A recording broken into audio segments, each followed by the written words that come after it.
Re-establishing themselves once again as the top dogs of English football in 1985, Everton suffered double disappointment the following season when, despite a 40 goals contribution from Gary Lineker, the team finished runners-up in both the Championship race and the FA Cup final.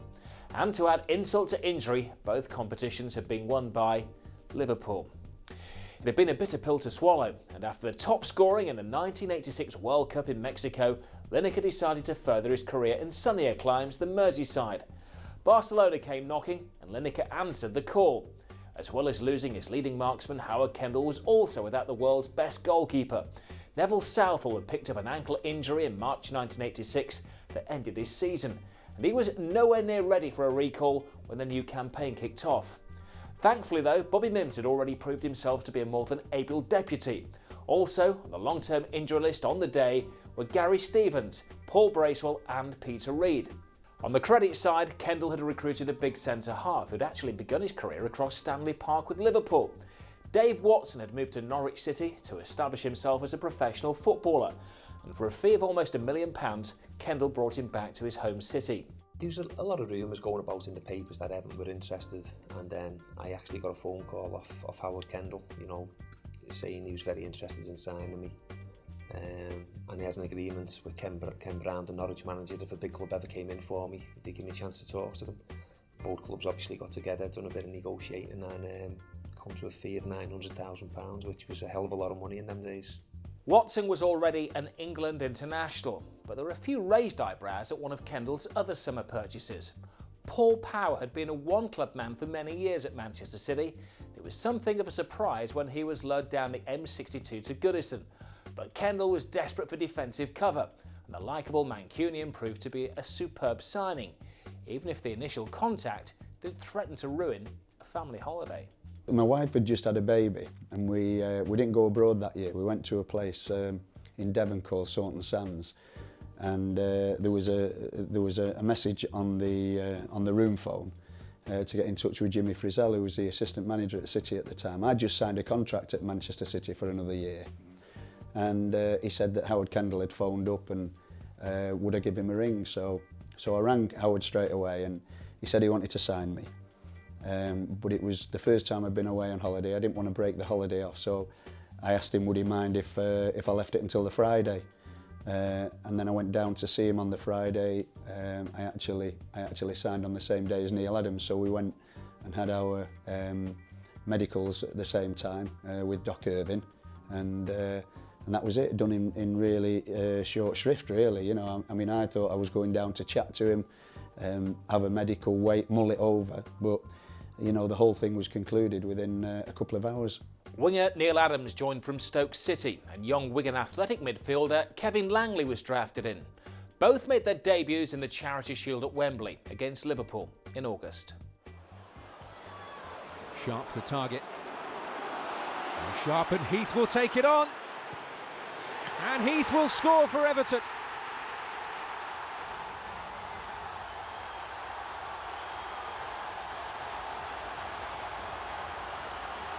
Well, the strike partnership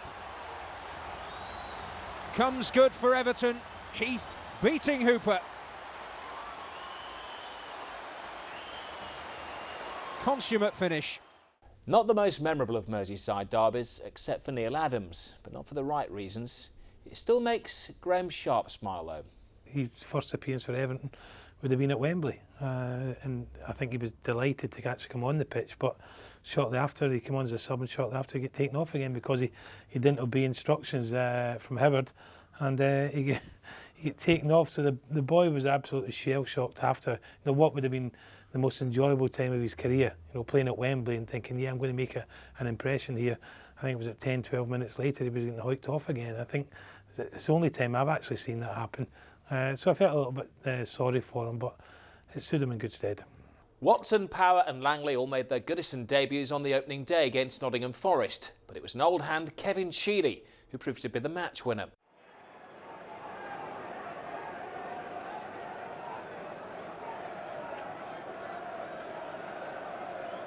Harper. Now Stephen.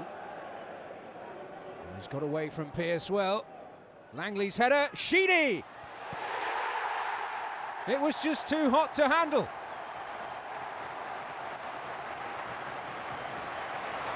Langley's knocked down, Sheedy's volley, 1-0 Everton.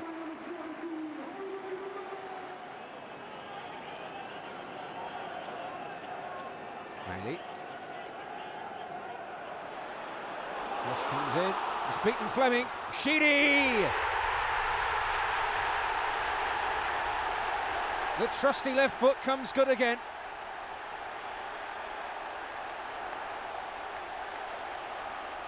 Beat Fleming's jump, and Sheedy's finish superb. Kevin Sheedy off to a flyer. The quietly spoken Irishman was a regular and very important contributor to the Everton 1980s story. He was always taking the mickey sheet in a quiet type of way, but a brilliant footballer. He was one that had a left foot, and he used to say could open a can of peas, you know. And he must have created so many goals, as well as the goals he scored. He must have created a tremendous amount of goals. I'd love to know his record of assists, you know. We obviously know the goals he scored, but he was a brilliant player. After a promising start to the new campaign, Everton were then held to 2 consecutive away draws. Kevin Langley's first goal for the club and one from Graham Sharp, and a 2-2 draw at Hillsborough against Sheffield Wednesday. And young Scouser Ian Marshall found the net in a 1-1 draw at Coventry City. Kevin Langley had really adapted well to top-flight football, and he'd already impressed his new teammates. He came in and we saw the quality he had in training, and when he got his opportunity, then he took his chance and did really well for us that season. He had ability, and playing with better players obviously brought the best out of him, and certainly took that into the games and was a big part of our success. 6th position in the first published league table signified a solid, if unspectacular, start to the new season for the Blues, but that was just what Howard Kendall had asked for. Stability was the name of the game. With so many senior players sidelined with injury, the manager knew that anything achieved this season would need to be very much a squad effort. Look at Manchester United, by the way. 3 games and 3 defeats under Big Ron Atkinson. Kevin Langley continued to take the huge step up in class like a duck to water, showing a maturity way beyond his years. He slotted well into the Everton midfield and showed that, as well as endless energy, he also had an eye for goal when Oxford United came to Goodison Park. Wouldn't quite reach Aldridge. Now, Heath could be away here. Brought down by Judge, and that will be a penalty.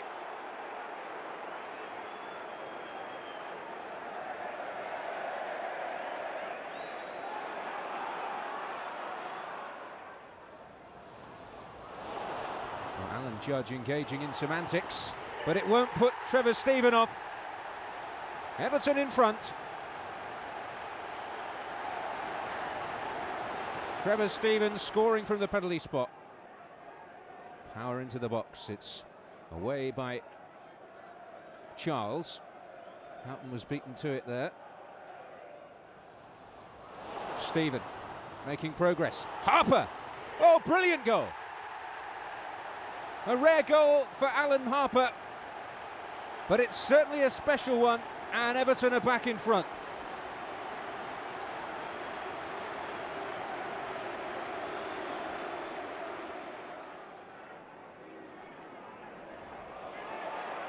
Adams will get the cross in, and Briggs able to guide it behind before it reached Graham Sharp. Well, 8 minutes left in the game. Langley's waiting in there. Watson is up as well.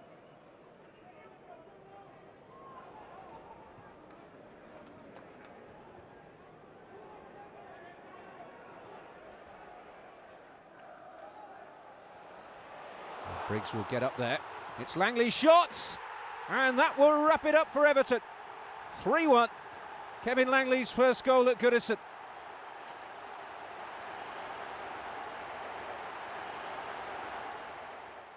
A comprehensive win, and Langley was looking like an inspired signing. Howard just saw him as a squad player. I think he paid 120,000 to Wigan for him and brought him in. No expectation really that he would make any real immediate mark on the first team. But again, because of circumstances, that season, you know, the Everton squad was really ravaged, and we ended up for long spells with players who weren't penciled in to do that job, doing jobs. And Kevin was great. He was terrific. He came in and he played a whole load of games consecutively. Came from nowhere, played all those games, got a championship medal, and then all but disappeared again. The next Goodison game was against Queen's Park Rangers, and a wholly forgettable affair ended goalless. Mid-September saw Everton's first ever visit to Plough Lane. The Wimbledon story was an incredible journey from non-league football all the way through to the top flight in 10 years. They had, under the colourful Dave Bassett, adapted to life in the First Division rather well. Plough Lane was just about the most intimidating venue in the division, and Everton were made to work hard for a most welcoming 2-1 win, courtesy of Sheedy and Sharp. Kendall had to shuffle his defensive pack for the visit of Manchester United, with the fit again Derek Mountfield playing as an emergency right-back in the absence of the injured Alan Harper. It was a wonderful display by the Blues. Once again, they were more than a match for United.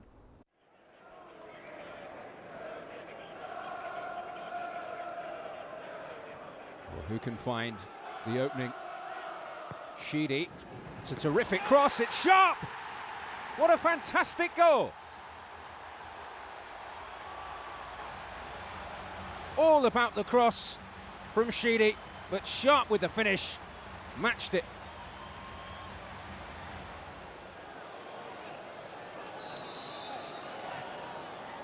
Sheedy back in there once more. Sieberbeck makes the block. All over the place, Whiteside in trouble. And somehow behind by a combination of Sieberbeck and Turner. Adrian Heath with the effort. But the pressure mounting on the Manchester United goal. They found themselves level, but Everton have responded in the right way. Well, there's the flick. And there's the shot from Sheedy. And with his right foot, puts Everton back in front.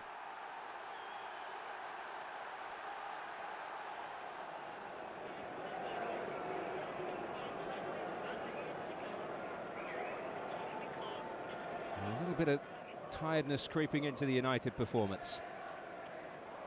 Sharp knocking it on. Also chased down Moran. That's Langley who's well forward here. Heath in the middle. That's a terrific goal. Adrian Heath ties it up for Everton.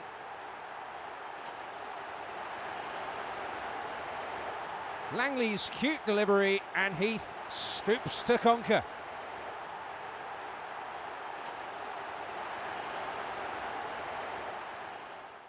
Manchester United well and truly put to the sword, and that's an afternoon that Kevin Sheedy can remember clearly. I can indeed. I scored a right-footed goal from a corner, so managed to get on to the end of a flick on. But no, we were playing full of confidence that day, and you know, we sort of steamrolled them 3-1, and you know, it was boosted our confidence as well to get a comfortable victory over Man United. So it was you know, a good victory along the way. The League Cup campaign got off to a comfortable start with the second-round first leg win over Newport County at Goodison.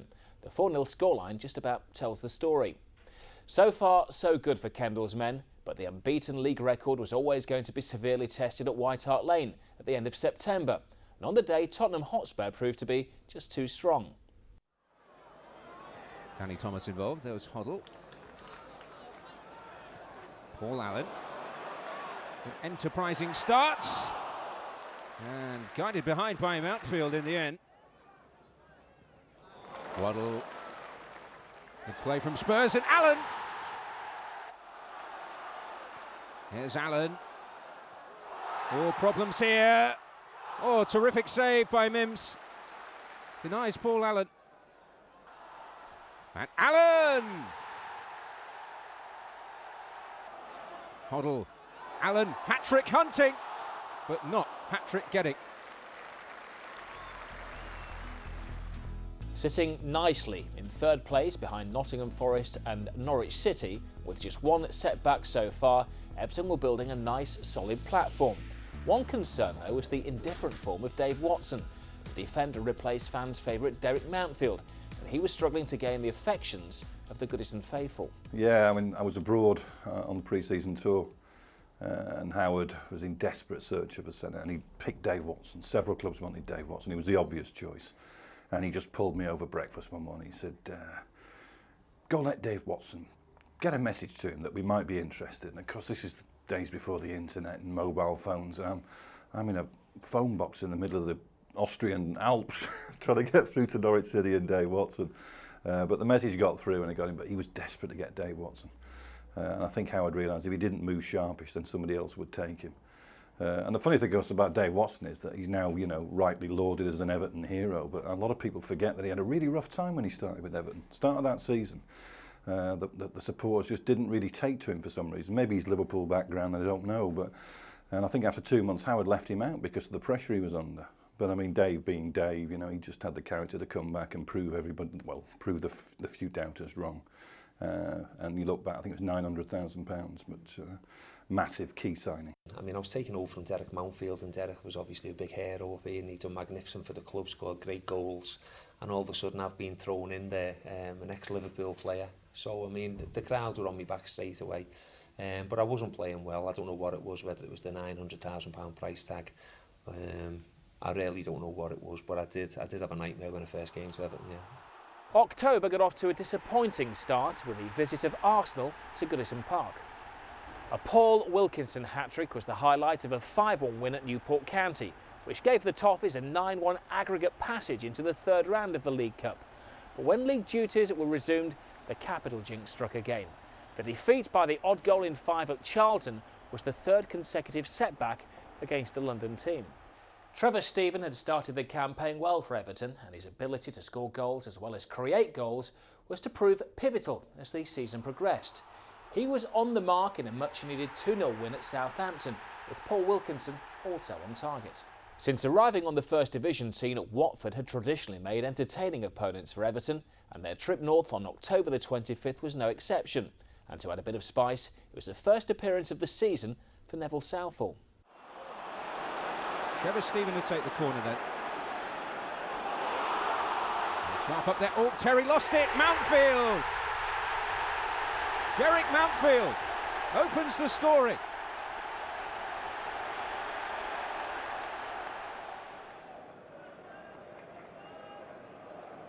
Well, Everton rather stung by that equaliser. Power. Heath to Power. Oh, that'll be a penalty.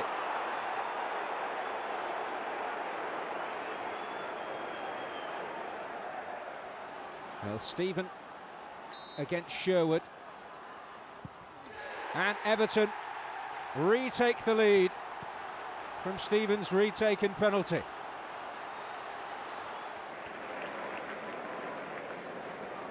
Ratcliffe. Steve Sims under it for Watford. Harper. Oh, and it's Mountfield. Oh. Well, his second of the game for Everton, his third overall, and he atones for his earlier disappointment. So, a winning return for Neville Southall, and although Bobby Mims was a more than competent deputy, there was no doubt who was the Goodison #1. He was absolutely fantastic. He tried everybody every minute of the day. Coaches, medical staff, the woman in the kitchen, the laundry people. He tried everybody on because he was always tormenting people, Neville. That was his role in life, I think. Apart from being the greatest goalkeeper we've seen for a long time. And he was some character. And he needed attention all the time because he wanted to work all the time, you know. It was the type of fella he was. In the League Cup, Everton just couldn't stop scoring, and it was a competition that Paul Wilkinson clearly enjoyed playing in. Next on his radar was Sheffield Wednesday. Sheedy's corner. Oh. Now Martin Hodge under real pressure there. Paul Wilkinson certainly not frightened to put himself about. And Sheedy will get another opportunity here. She goes, Wilkinson in there! Off the line by Worthington, but it's given. Well, Nigel Worthington is absolutely furious, but Paul Wilkinson will be credited with a goal.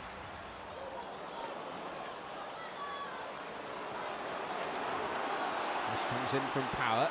It's Madden away. It's Heath. Oh, special.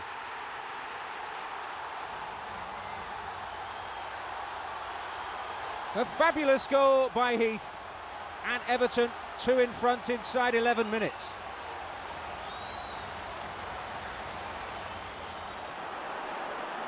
Harper will cross it in. And it'll drop for Mountfield here, and Mountfield will put it beyond any doubt at all.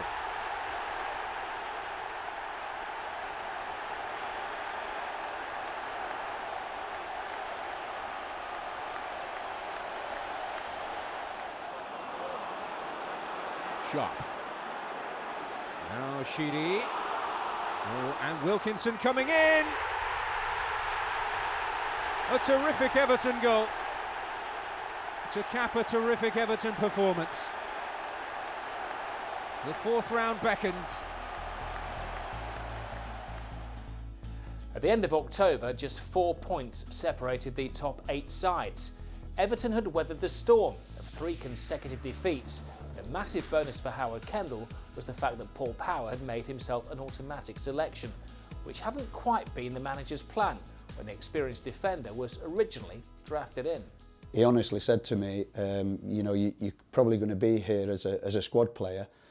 You know, I was quite happy to take that chance because I knew that it was an opportunity to play with some tremendous individual players now. You know, I knew that there was a problem with Pat Van den Hau's injury, so I thought, well, you know, there's an opportunity for me to start. If I start and do well, you know, it might be difficult for him to leave me out, and that was always the aim. The London jinx was still in evidence when a trip to Upton Park to take on West Ham United at the beginning of November ended in a single goal defeat. But the capital rot stopped when Kevin Sheedy and Trevor Steven were on the score sheet against Chelsea in a match that ended all square at Goodison Park.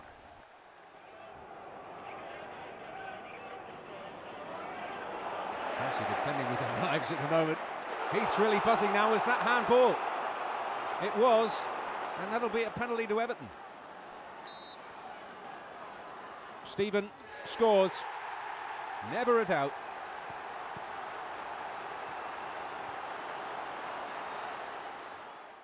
Next up, a trip to Filbert Street, and a 2-0 victory there was earned by Heath and Sheedy, both of whom were on the score sheet again when the remarkable scoring in the League Cup continued. Norwich City were beaten 4-1 at Carrow Road. That was 17 goals in just 4 League Cup ties for Everton. Here's Neil Adams to Sheedy, and Everton take the lead.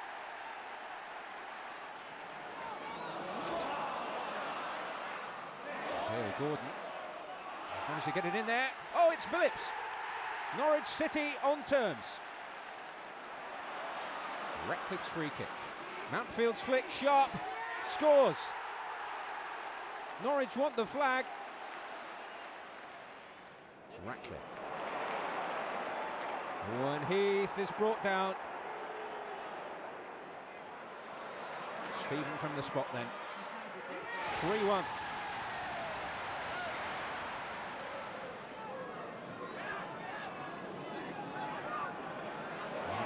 Graham Sharp on the break here for Everton. Heath bursting up in the middle. He's got to make it 4, and eventually does.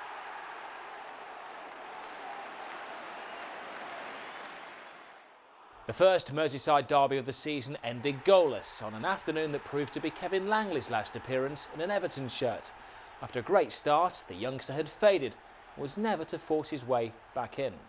Sometimes happens, you know, you go in and you're on a high, as you say, he scored a couple of early goals, really confidence, and probably it hit home to him the enormity of the club he was playing for, and probably, you know, it just knocked him back a little bit, but as I say, he contributed immensely to the success that season.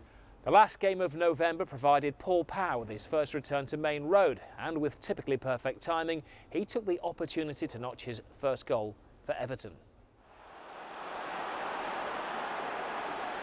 That's a good ball to set Adams away.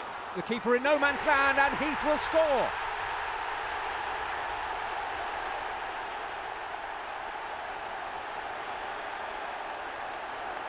Well, the keeper didn't know whether to stick or twist.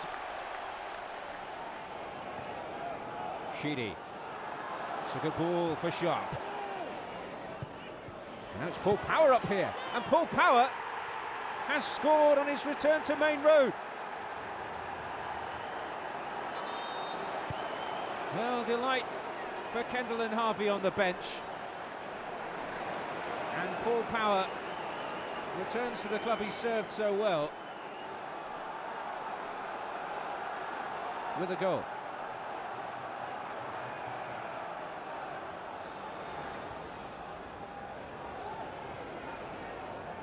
Now, an opportunity here, Sharp to Heath, he's got to wrap it up, and that is exactly what Adrian Heath has done. And who needs Gary Lineker when you've got a striker in form like Adrian Heath? And Graham Sharp for that matter. And he finished it expertly once more. A Paul Power goal against Manchester City was just the sort of fairy tale that football produces from time to time. Although after Kendall had pushed the player further forward into midfield, a goal against his former club was perhaps inevitable. I suppose it was, yeah. I mean, you know, Howard said, I want you to play further up the pitch. Nice to score, it was always good to score, but difficult to be running around in front of players that I'd played with the season before, the likes of Mick McCarthy and Kenny Clements and Neil McNabb and people like that. So I just sort of quietly turned around and enjoyed it sort of within, if you know what I mean. Yeah, I think we went to Main Road as it was then, and I think we won 3-1, crucial win. And astonishingly, Paul Power scored in that game. And it was like the classic sort of Dennis Law situation where he scored and he didn't quite know what to do because he'd been at Main Road for so long before coming over here. And he didn't celebrate, he literally just knocked the ball in, turned around and walked back the halfway line. And I know Howard, I was talking to Howard Kendall 2 days later, he said, I tore him to shreds in the dressing room. I said, you play for Everton now. You score for this great club. You celebrate properly. But Howard just, you know, he's just underlining that, you know, yeah, you played for Man City and you love Man City, but this is Everton. And if you score for this club, you celebrate. Just 2 league wins in November left Everton in 4th in the table, 5 points behind the leaders Arsenal. And just as significantly for the supporters, 2 behind Liverpool. In the continued absence of European football for all English clubs, the powers that be had introduced an extra competition, the full Members' Cup. Wasn't popular with Everton supporters, who viewed the games as little more than friendlies. But at least the visit of Newcastle at the beginning of December was a night of personal triumph for Graham Sharp.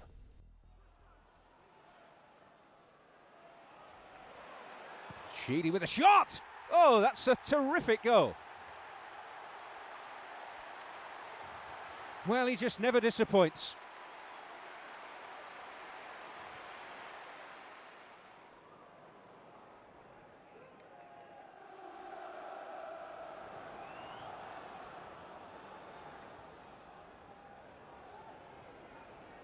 Sharp trying to work his way through. He'll find Adams.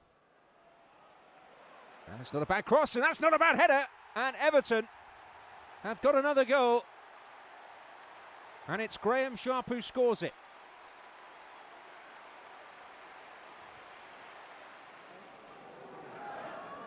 Sheedy. Paul Power. Sheedy again. Stephen. Power. Sheedy. It's a terrific move, and Sharp can finish it off. Newcastle United sliced apart by a wonderful, crisp Everton move.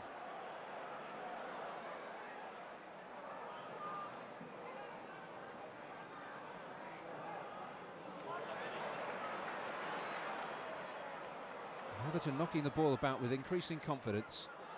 Ratcliffe taking the long route, which might be a profitable one. Heath is brought down by Thomas. And Newcastle's woe being compounded here. Well, Trevor Stephen wants to take it, but Graham Sharp, on a hat-trick, is being ushered forth by the Gladys Street. And Graham Sharp completes his first hat-trick in Everton colours. And it's turning into a rout. We've not even reached half-time.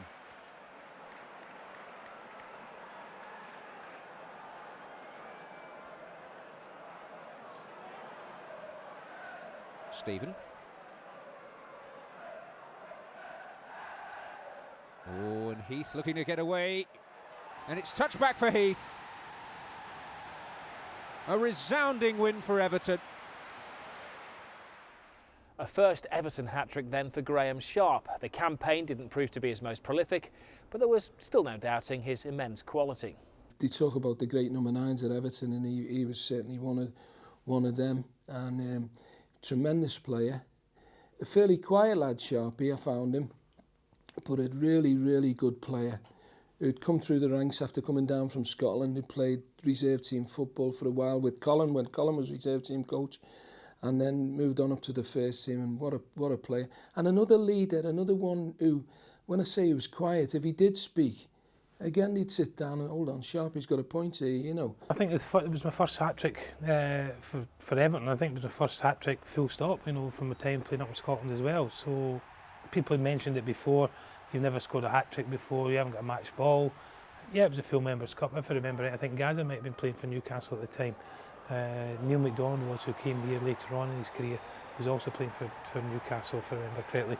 So there wasn't a big crowd here at Goodison, but we won the game, and as I said, to score a hat-trick, I was delighted. Okay, it wasn't a great competition, the full Members, but still to score 3 goals in any competition, especially at home, you know, was a massive bonus for myself, something I'd never done before, and I certainly enjoyed it and went on to score a few more after that.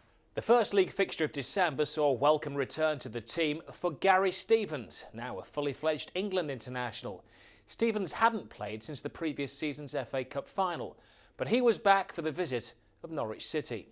You know, Gary Stevens he was a powerhouse, wasn't he? You know, he'd run all day, he was as strong as an ox, and you know, he was an England international player. So as soon as you get your best players fit, you know, and certainly in Gary's case, you know, he most probably felt he'd missed so much, he owed something to the squad, and when he come back, it really was another boost for the squad at a vital time of the season. That's Sharp, and now Heath, and now Power. It's 1-0 Everton. They're playing some terrific football at the moment, Everton. And the newly promoted side already in trouble here. Putney has made a bit of a mess of that. Gunn will come. Real problems here. Sheedy. And that was handball. It's a penalty. Steve Bruce. Well, Brian Gunn absolutely fuming.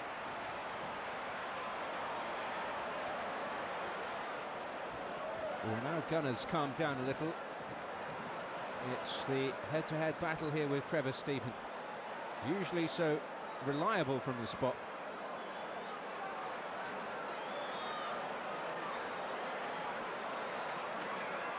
So Stephen against Gunn, and it's 2-0.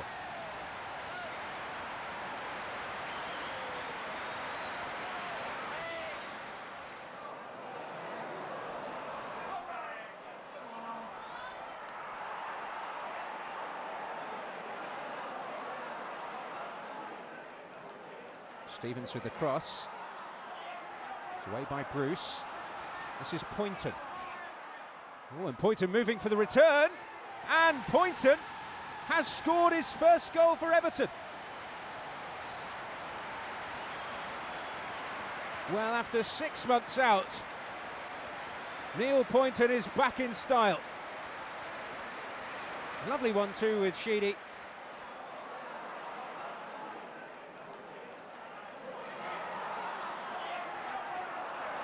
Everton still in hungry mood. Oh, Sheedy, that's absolutely brilliant! And Heath!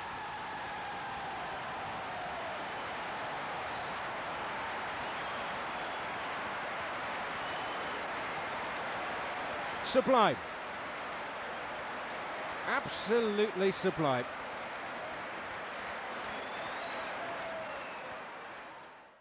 Also back in the first team picture for the thrashing of Norwich was the former Canary Dave Watson. His partner at the back believes that the spell on the sidelines did him a power of good. He was able to take a back seat and maybe have a look at the way that we played, which was completely different than the way that he played for Norwich. He was used to marking the number 9, and wherever the number 9 went, he followed the number 9, and it happened a couple of times in the games. And I think it was just about trying to explain to Dave that we don't do that here. We mark areas, we stay on the same side of the pitch, and we pass people across and onto each other. And like I said, that when he got injured and then he come back, it was as if we'd signed a different player. He was tremendous, and I think his record shows after that. And it just shows you the toughness of the character as well, because the crowd really turned a little bit against him. With having a crowd favourite in Derek Mountfield, the first 6 games, I'd say, weren't the best for him. The crowd were against him a little bit because he was going to take over from Derek. But he won them over. And I think that shows great character in the fella, the way he did it. Somewhat surprisingly, a mid-month trip to Luton Town was a top 4 clash, and it ended in a 1-0 victory for the home side. The last fixture before Christmas brought Wimbledon to Merseyside for their first ever fixture at Goodison Park. There was to be no repeat of the 8-0 League Cup win of 8 years previous, but it was still a relatively comfortable afternoon for Everton.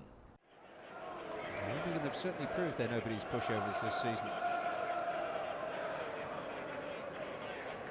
Promising break. Stephen calling for it, and Stephen ghosting into space. Punishes Wimbledon.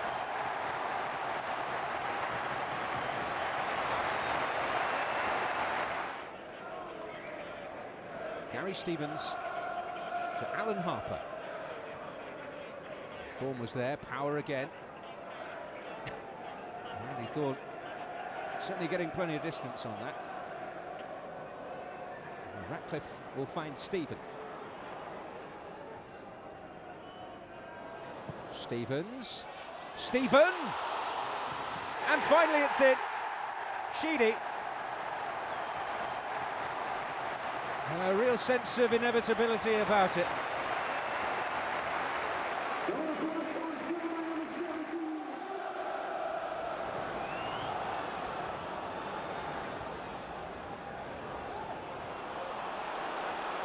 Stephen will take over. Stevens with the cross, and it's in. Adrian Heath. 3-0. Adrian Heath just earning himself enough space.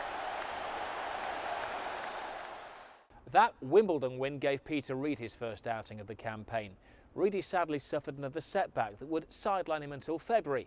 There was a late Christmas present waiting at St James's Park for the travelling Toffees, who braved the cold northeasterly wind on Boxing Day.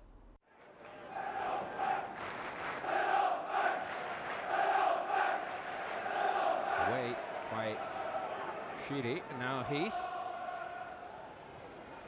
A promising counter here. It's Harper who's bombing on. Alan Harper, and Paul Power's arriving, and Power has scored for Everton.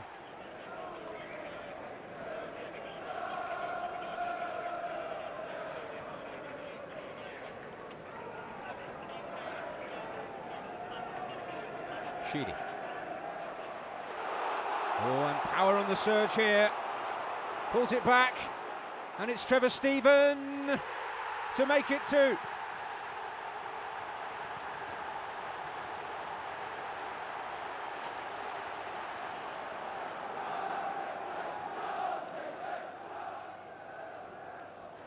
Well, Heath does well, and now Power.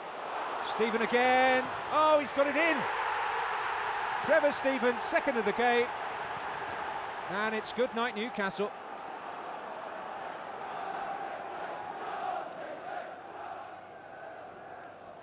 Trevor Stephen on the burst. He's not a bad ball in either, and Heath. 4-0. They're at it again, Everton. That was a majestic display by Everton, but Boxing Day 1986 will be remembered by Dave Watson for far more than just a mauling of the Magpies. The Newcastle away, it was me missus was just having my first kid then, and we travelled up Christmas Day. I think we travelled up, and my missus was taken into hospital Christmas Day, and Howard said, you know, you can stay with your wife until 10 o'clock in the evening to see if she can have the baby by then. And 10 o'clock come and she hadn't had the baby. So off I went up to the hotel in Newcastle, and as soon as I got to Newcastle I had a phone call to say that she'd just given birth to a baby boy.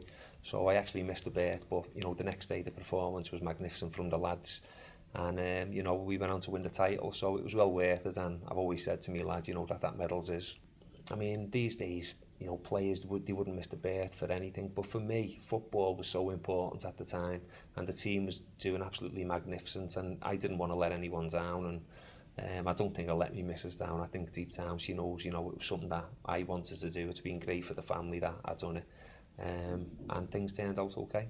48 hours later, Everton went one better when they put 5 past Leicester City. Stephen. He's done well. Oof. Last-ditch defending there by John O'Neill.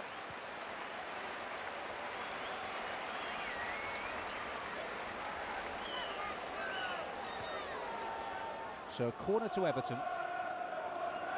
Kevin Sheedy inevitably to take. Can his left foot conjure something here? Andrews under a bit of pressure.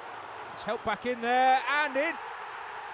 Adrian Heath, his 13th of the season, unlucky for Leicester.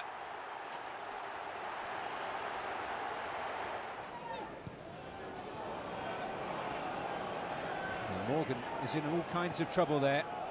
Sheedy, and now Wilkinson, who must, and Wilkinson does. 2-0 Everton.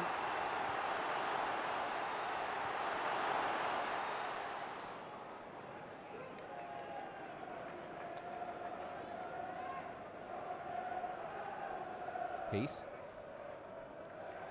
lost out. There's Morgan, given away again, another Christmas present potentially. It's Wilkinson, oh, it's trickling in. It's a defensive disaster for Leicester. I think it was actually an own goal by John O'Neill. Wilkinson looking for the credit.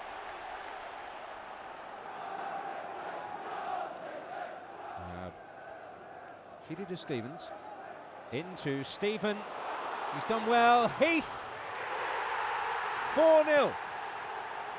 Adrian Heath's 8th goal in 7 games. Trevor Stephen, the architect. Adrian Heath to finish.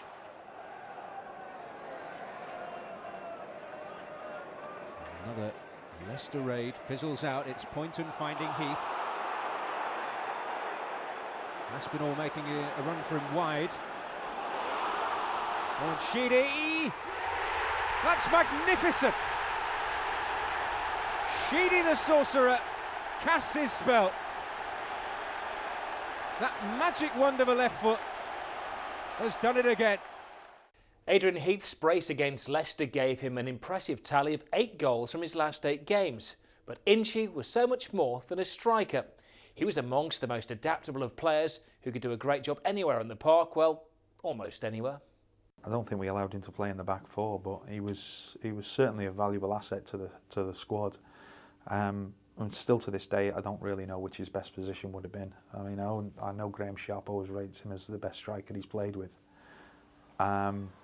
He did have good movement, very, very good movement. Typical of maybe foreign players, the way foreign players play. Always coming short to go long to come short. And he had that good movement, and he had a great understanding with Kev Sheedy. So like most of the strikers, they had a good understanding with Kev Sheedy, who was instrumental in a lot of the chances that were created and a lot of the goals that were scored. Even when Inchy wasn't playing, he was still a bubbly character, but he scored some vital goals for us, and you know, when you've got that strength, even if it's coming off the bench, it's vital for the team, and you know, he's certainly done his fair share that year. Yeah, well, it takes a lot of character to come back from the type of injury Adrian had. You know, a lot of people would have finished the game because of that, but he showed really good determination, and you know, it was well worth the wait when he did come back. December had been a very profitable month for Everton, and the last league table of 1986 made pleasant reading. Some old faces had returned to the fold, and some big wins had lifted the team onto the heels of Arsenal as the new year dawned. It was very much a case of everything to play for. It got off to a perfect start, with 3 goals hammered past Aston Villa, which took Everton's festive league tally to 15 from just 4 matches. Wilkinson looking to get up there. The Harper shot, and it's deflected in. Happy New Year, Alan Harper.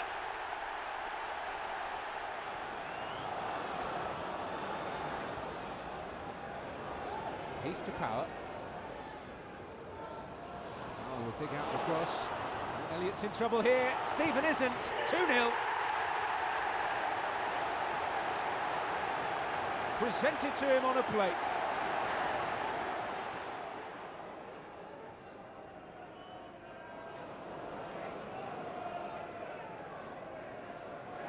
Trouble again, that's Wilkinson. Heath. The cross comes in for Sheedy. There's just never a doubt when he's in front of goal.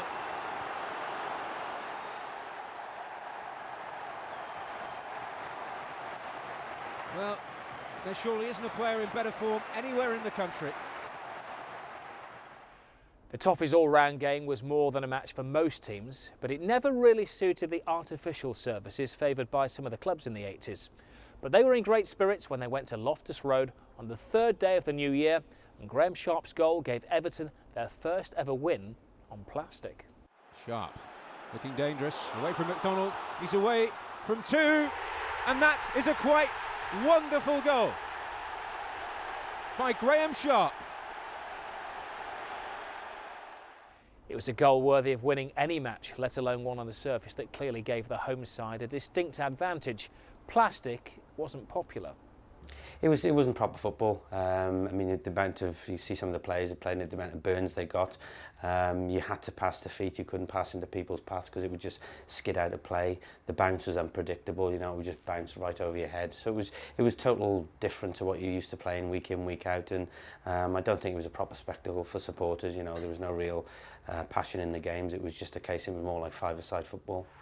I think Sharpie scored the goal. I think he ran amazing and got the winner, and it was that was a big win for us. But certainly we didn't like training on it, and it was a big advantage for the likes of QPR because they played on it, trained on it all the time. So really, we just went down on the Friday, sorted our footwear out, and really wanted the game over with. But certainly on the day, it was a close encounter and a great goal from Sharpie, which won us the game, which was again, you know, another massive 3 points for us. Sharp was in the groove again when the FA Cup campaign began, chasing a fourth consecutive Wembley appearance in the oldest competition of the lot. Everton started with a third-round tie against Southampton at Goodison Park.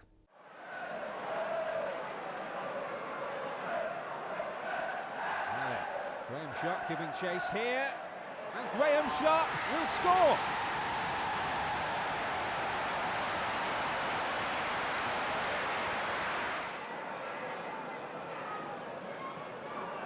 Winning the aerial duel.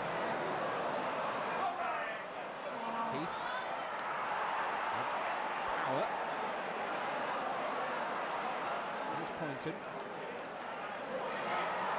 There. Power again, trying to battle for it. Sheedy's cross. It's a good one, and it's Sharp! A classic centre-forwards goal. Quality delivery as ever from Sheedy. Sharp powering in.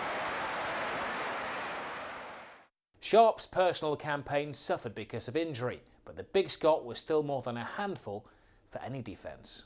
One of the best target players. You know, if I was playing at left back and I'd look up and Sharpie'd be there, and if I had the ability to drop it into his shins or into his chest, then you knew it was going to stick. And you know, I mean, that's a great ability for any team to have. Any good team is built around quality front men. You know, I'm sure like when Liverpool were doing well with Russian Dalglish, you know, they had the ability to hold the ball up, bring other people into play, and the ability to score goals as well. But as I referred to as well, he was a great foil for Adrian Heath, and they played well together. They played little overs together, and they had a great understanding together, you know. Wayne Clark came into the team and scored a few goals, and Paul Wilkinson as well was there. But in the main, I think the main partnership was Sharpie and Inchy, and they scored a lot of goals between them. Before Everton returned to league duty, Howard Kendall became embroiled in a transfer battle with Liverpool to secure the signature of the highly coveted Leeds United midfield player Ian Snowden. Snowdon eventually opted for Goodison ahead of Anfield, and that was viewed as something of a coup for the Blues. Yeah, it was. Snods at the time, he'd been at Leeds and he'd got a decent reputation at Leeds, and I think Kenny Dalglish wanted to sign him at Liverpool, and that was a big bonus for us, the fact that somebody, or Snods, chose Everton over Liverpool. He probably looked at it and thought, yeah, I like to set up at Everton, I like the look of the lads. And he was a great lad, he was a great sign, and he came in. We used to rib him at times, he didn't score enough goals. He was a midfield player, he used to get himself in great positions, very quick. All the attributes you want: quick, could tackle, decent in the air. Moved back as his career, came to an end. He played sweeper for me at Oldham. He was a fantastic player, one of the lads. But interestingly enough, when he first came to the club, he still commuted to back and forth from Doncaster, and so it wasn't doing him any good. And I think his form suffered early on. But we had a head-to-head one day, and I said to him that he's probably better off moving over here. The travelling wasn't doing him any good, but he was a fantastic player, fantastic competitor. Just unfortunately, when he was breaking into the England squad, he got the injuries which curtailed him. Snowdon made his debut as a substitute at Goodison against Sheffield Wednesday, but it was Trevor Stephen and Dave Watson who earned themselves the headlines. Sheedy's cross looking dangerous. Well, there was a hand up there, and it will be a penalty. Looked like Lee Chapman.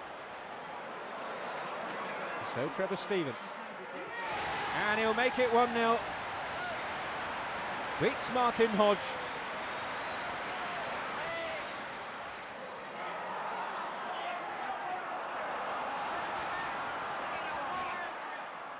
And blows the free kick. Oh, Watson's there, and Watson will finish it off. Huh.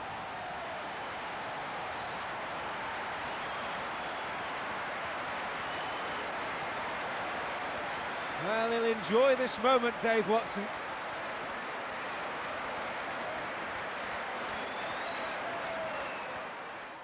That made it 3 consecutive clean sheets for the Blues. A tribute not just to the defence, but to the man who led them, Kevin Ratcliffe. Brilliant captain, real character. Another one who tested you all the time as a coach and as a member of staff, and he wanted to know what was going on, and he'd want to know why we were trying this particular thing. And he really was a well-respected captain, Kevin Ratcliffe, an excellent player. I mean, he was a fantastic player, but the rest of them looked up to him. We certainly knew who the captain was. Trevor Stephen's goal against Sheffield Wednesday took him to 11 in the league for the season, and he was once again living up to the high standards he'd established for himself since joining the club from Burnley. Everybody could see what a fantastic footballer he was. Not just a wide man who created goals for centre forward, but he was always very prolific himself. He'd go on the back post, he was good in the air, two great feet. So he was an integral part of not just the first championship winning side, but the second one as well. And that was a shame later on that we lost him as well. But in that campaign, certainly he was an influential player. Everton versus Liverpool Cup ties were commonplace during the mid-80s, but when the old rivals clashed at Goodison in the 5th round of the League Cup, the spoils went to the visitors.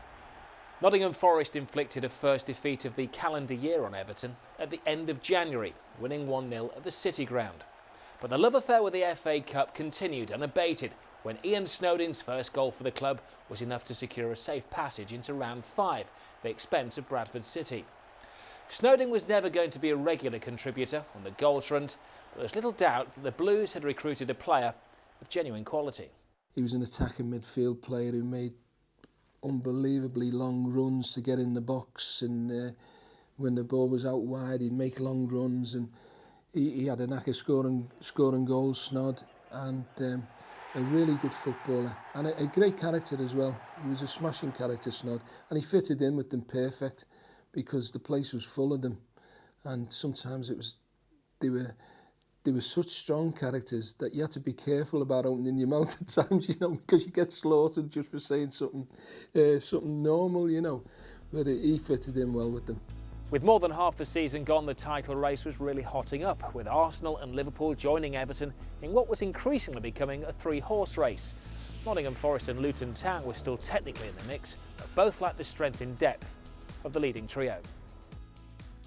The road back to match fitness for Peter Reid had been a long and frustrating one. A kingpin of the Everton engine room that had won the title 2 years earlier, his influence had been missed.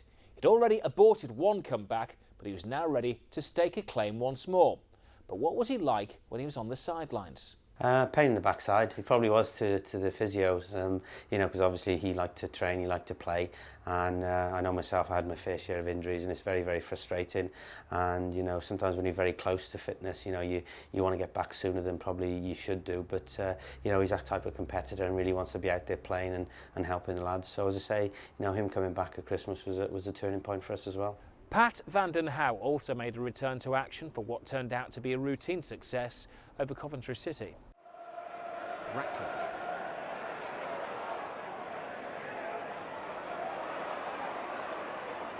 Harry Stevens making good progress here. Deflected in. Gary Stevens has levelled it up for Everton.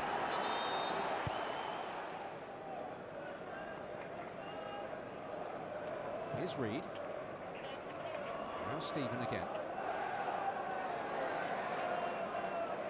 Reed. And they're queuing up in there. Oh, was that handball? It was. Dave Bennett. Well, Trevor Peake leading the Coventry protests. They feel that it couldn't have been intentional. So Trevor Stephen and Everton take the lead. Emphatically dispatched. Coventry aggrieved, but they are behind.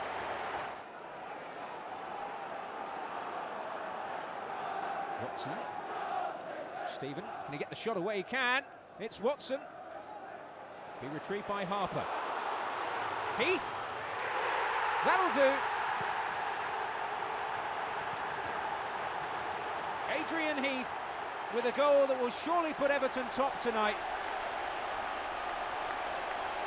The question now, can they stay there?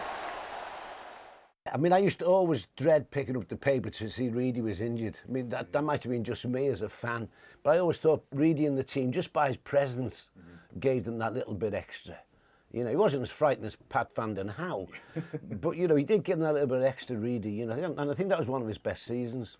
That win over the Sky Blues lifted Everton to the top of the table for the first time this season. The Blues were the form team in the division, but amidst the free-flowing football that was simply too good for most teams, Everton could also grind out results through sheer endeavour and hard work.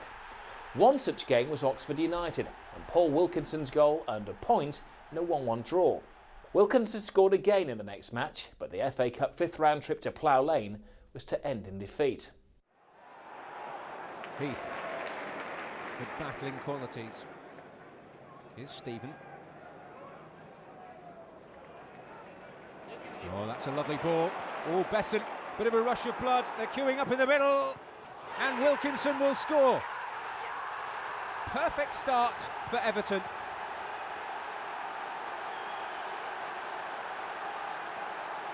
Some nifty footwork by Lester Shapner, the referee.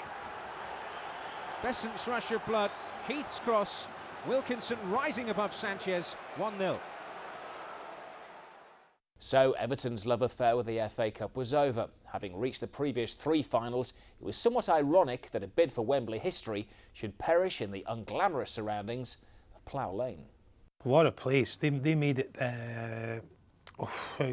very difficult for you in all aspects, not just on the field, where there were tough competitors, you know, played the long ball, you had to be up for a fight, you had to defend for your life.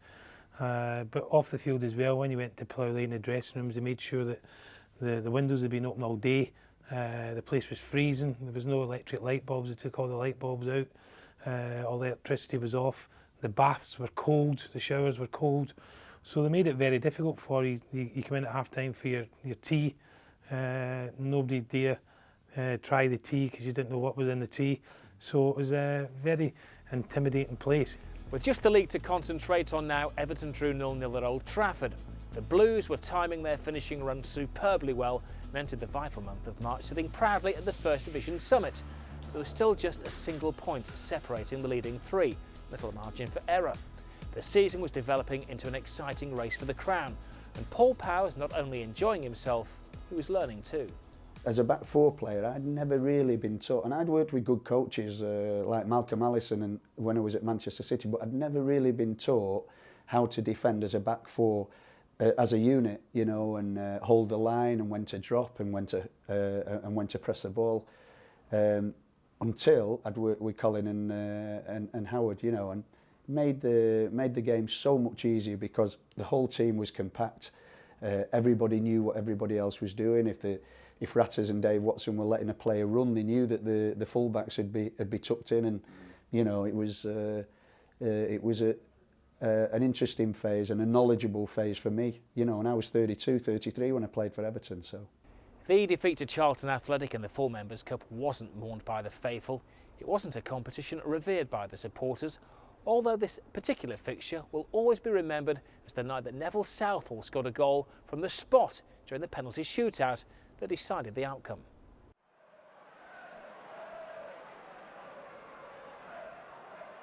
Opting for the short one this time. Oh, and it's Wilkinson. Paul Wilkinson for Everton.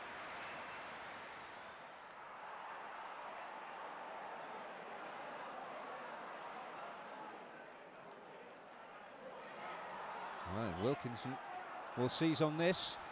Stephen to Heath. Heath surely. Boulder denies him, and finally it's in by Trevor Stephen. Another spot scorer was Neil Adams, who put his Nightmare Charity Shield start behind him to become a key member of the squad.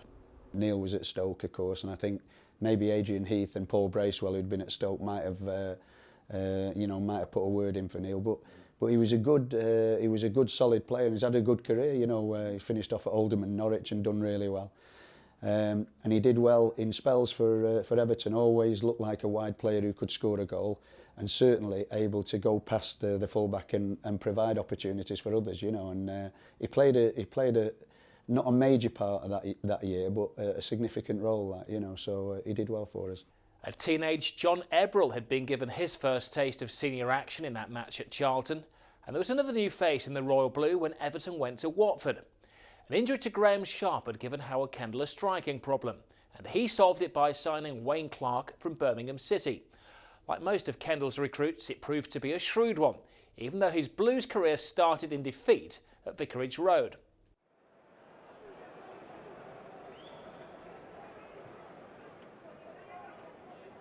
Oh, and that'll be seized upon there.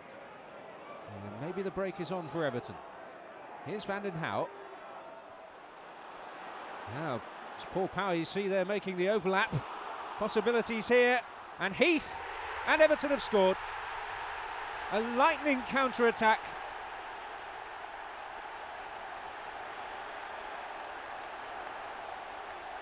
Van den Hauwe with the initial surge, Power with the overlap. And Heath on the spot to beat Coton.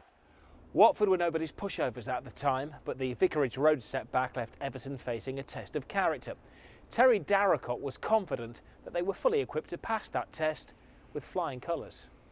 The team was full of them, and they were real leaders of men, you know, and they all looked at one another, and they all had their own say, you know, and when Reedy was speaking, everybody would sit down and listen. When Ratters was speaking, they'd all sit down and listen, and there was a number of them in the team, you know, that spoke up, and when they did, there was not, oh, what's he talking about sort of thing. No, they sat down and listened, and it was that sort of atmosphere amongst them, you know.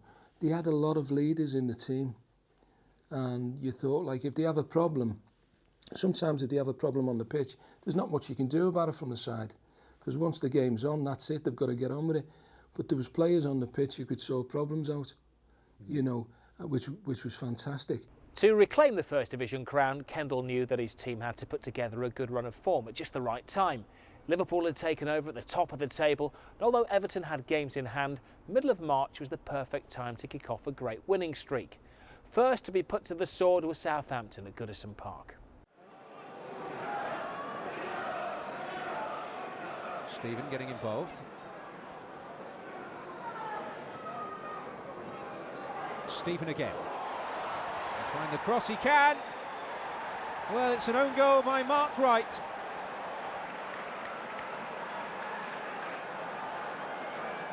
Ratcliffe.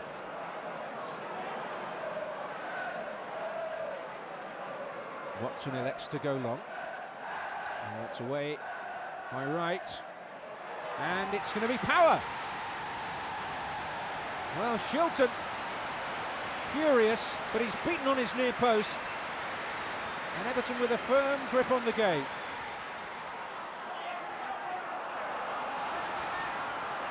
Stevens to toss it in. That's a great header! Dave Watson, 9 minutes into the second half, puts it beyond any doubt at all.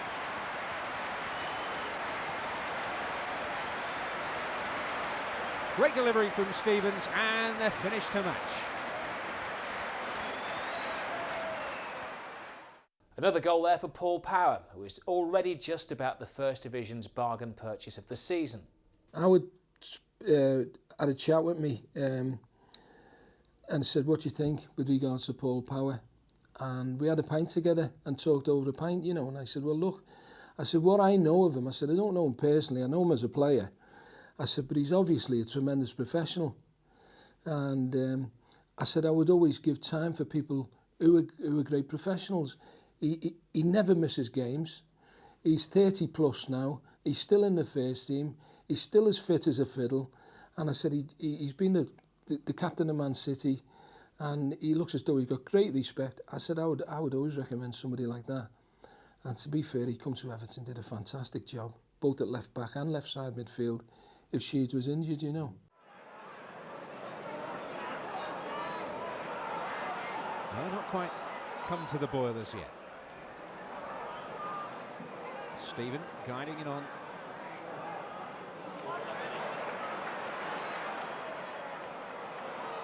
Can a breakthrough be found before half-time? Now, here's Power, Boulder with the save, and Heath coming in. That's surely a penalty. Paul Miller and Adrian Heath in some pain here. He was bound to just turn it in, but for the intervention of Paul Miller, who is rightly cautioned.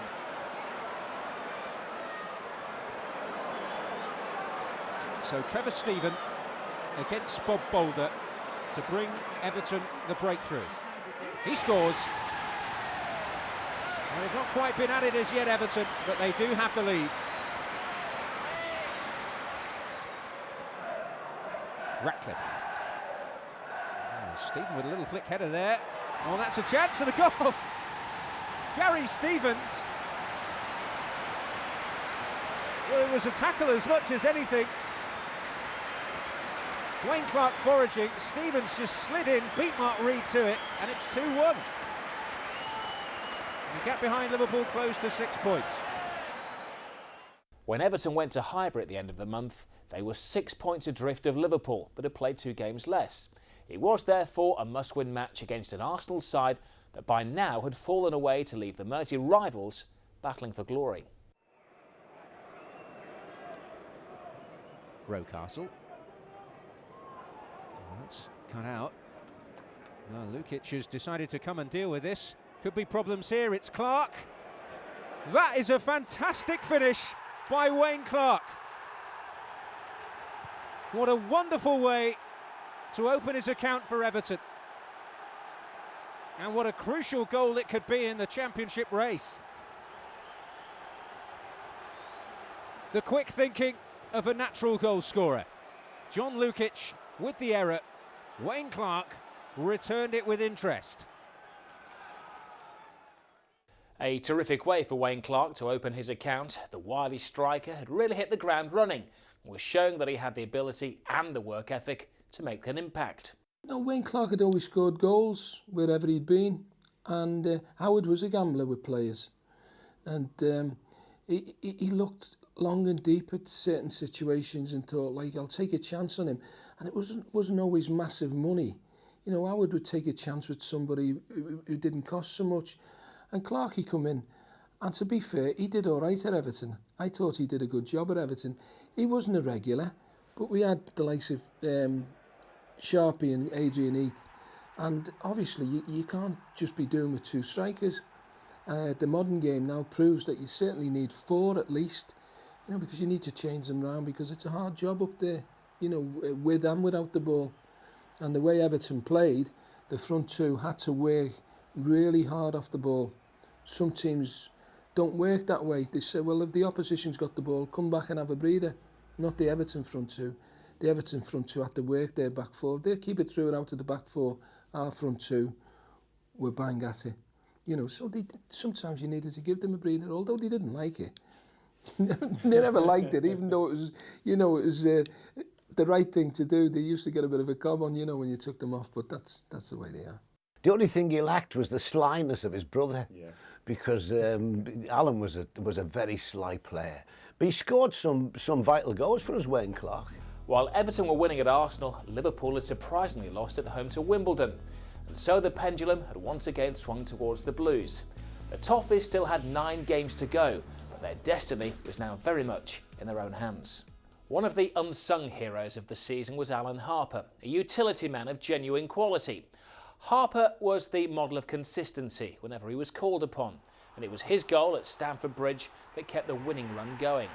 Everton bringing a 2-1 win back from the King's Road.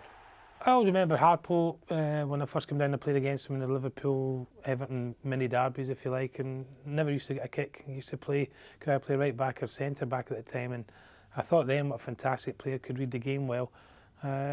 He was unfortunate in the first championship winning side that, you know, him and Kevin Richardson were bit part players, but everybody knew when they were called upon, they would, you know, week in, week out, they'd put in, you know, fantastic performances for us. Harpo came in again, and as I said, he could play right back, left back, centre back, midfield, you know, whatever you wanted him to do, he would do a good job. Same as Kevin Richardson round about the first time round as well. But Harpo, he'd experience. I think he came from Liverpool where he wasn't really going to get a start, but he came in here, showed what a good footballer he was, and every time, as I said, he was dependable, Mr. Dependable. Wherever you played him, you knew you were going to get a good shift out from him. This was now Championship form, without question. When West Ham United were put to the sword in spectacular fashion at Goodison Park, even Peter Reid joined in the goal-scoring fun.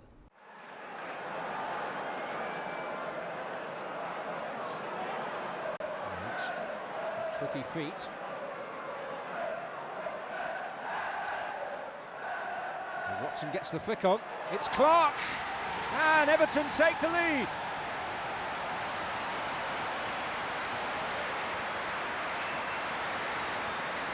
Well, they've unearthed a man who can find the net with regularity just at the vital time.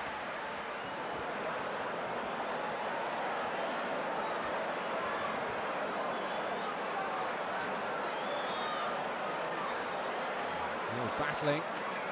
Oh, it's Reid with the shot. Oh, that's a stunner from Peter Reid. His first goal since February last year, and it's one to remember.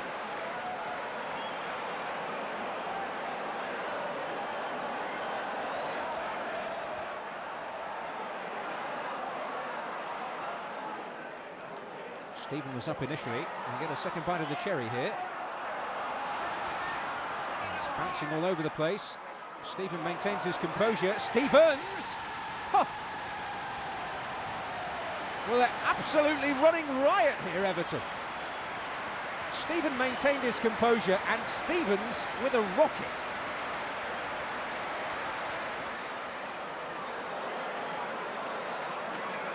Stephen flick, and Watson makes it 4. Well, the way they're playing, you have to believe that the title is returning to Goodison Park. Dave Watson gets in on the act.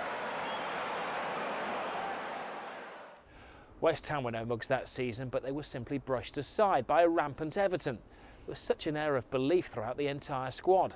Well, you know, when I do these after dinner things and, you know, question and answers, that's what people ask me, you know, what was it like in the dressing rooms? And they say, you know, when you're getting changed and you look at Level Southall, the back four, the midfield players, and you're thinking, well, if we go out and play maybe 60-70%, you know, no disrespect to the opposition, but you know, on the day, if we all sort of play to that, then we should win. If we do play 80-90%, then we definitely will win. So it was self-confidence where, you know, you looked in the dressing room, there was a lot of good characters, you know, a lot of leaders, even though Kevin Ratcliffe was the captain. We had a lot of leaders on the team, and we certainly took those into the performances. The next team in the firing line was Aston Villa. A tough away game, but by now an all too predictable outcome. See if you can spot Goodison legend Andy Gray in his Aston Villa colours.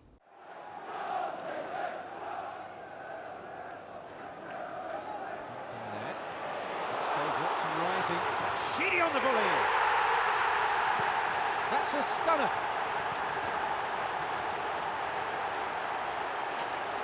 A potentially priceless goal and a goal of sublime quality. And we've come to expect that.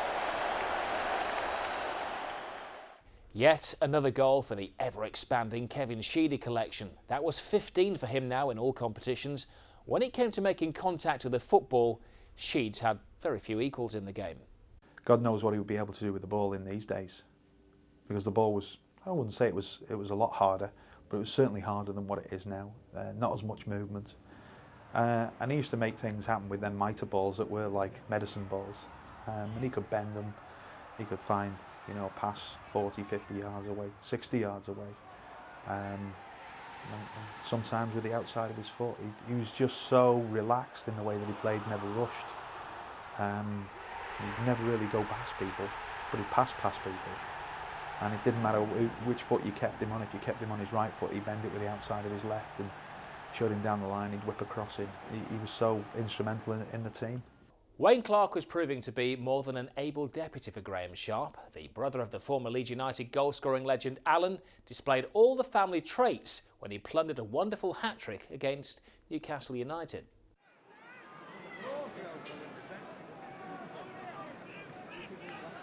Stevens to Stephen.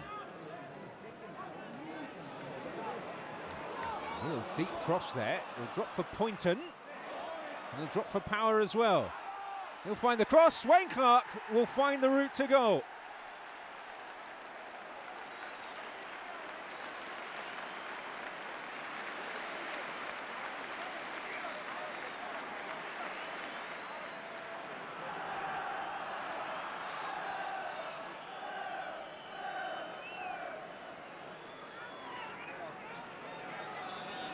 That's a good ball now for Heath, who'll turn.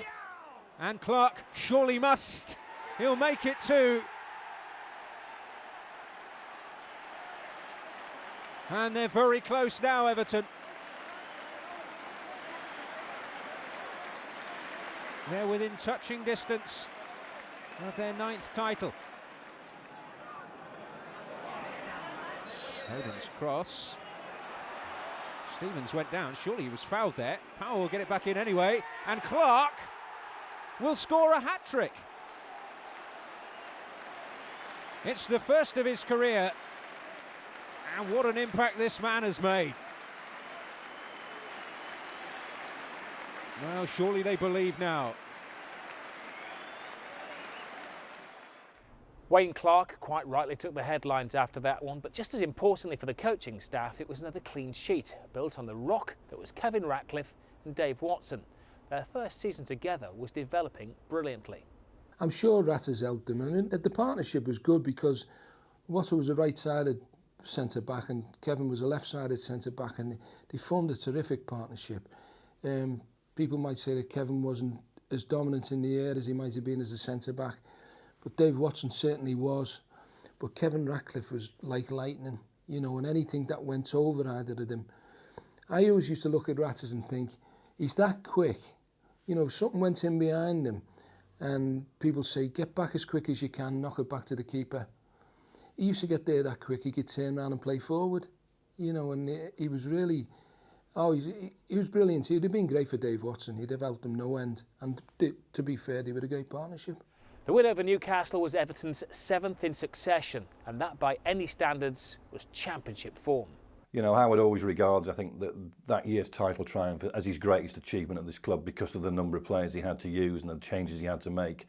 And I think during that 7-game spell, the sort of southern-based press and a lot of the southern-based supporters, I think that's what confirmed Everton of that era as a great footballing team. The football they produced in that 7-game winning spell was just as good as anything that's been produced in this country since the war by any club. When the return derby at Anfield loomed, Everton were 6 points clear at the top, and they had the comfort of a game in hand. They were now clear title favourites, and not even a defeat against Liverpool could seriously dent their charge. Kevin Sheedy scored the consolation goal in front of the Kop, and didn't he let them know?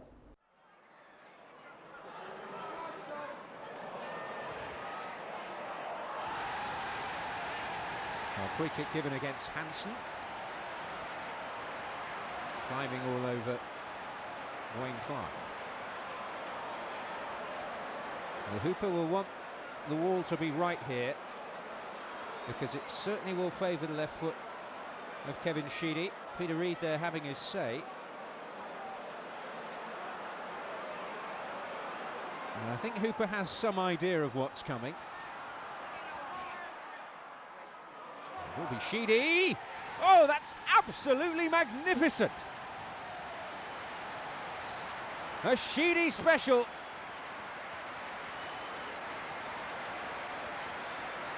Well, Hooper knew what was coming. He could do precious little about it.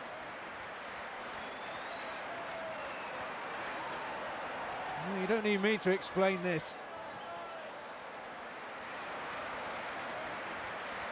Stunning.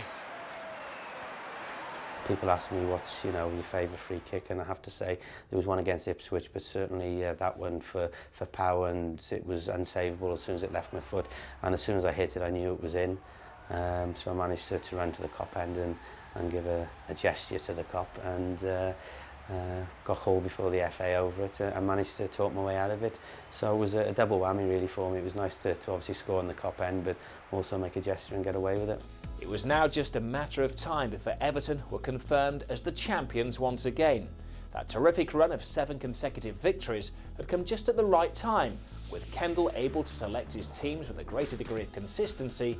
The crowning ceremony was already at the planning stage when May commenced. A goalless draw at home to relegation-bound Manchester City wasn't the best result, but at least it was another clean sheet for the irrepressible Neville Southall.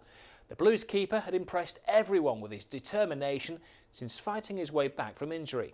If you look at his building, he was stocky and maybe even appeared a little bit overweight at times.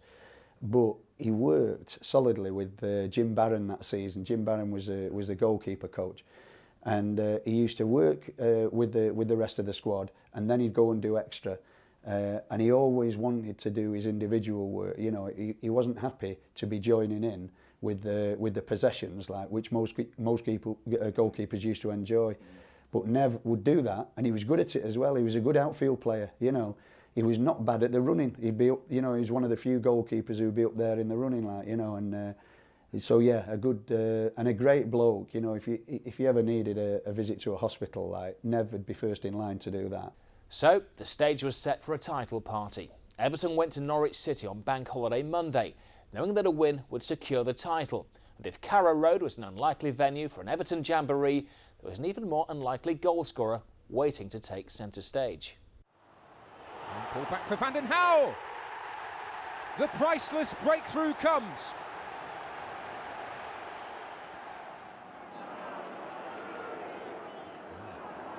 Might reach Rosario. An opportunity. Nervous moments here. And Southall and Power in a bit of confusion here. And David Phillips can't pick up the scraps.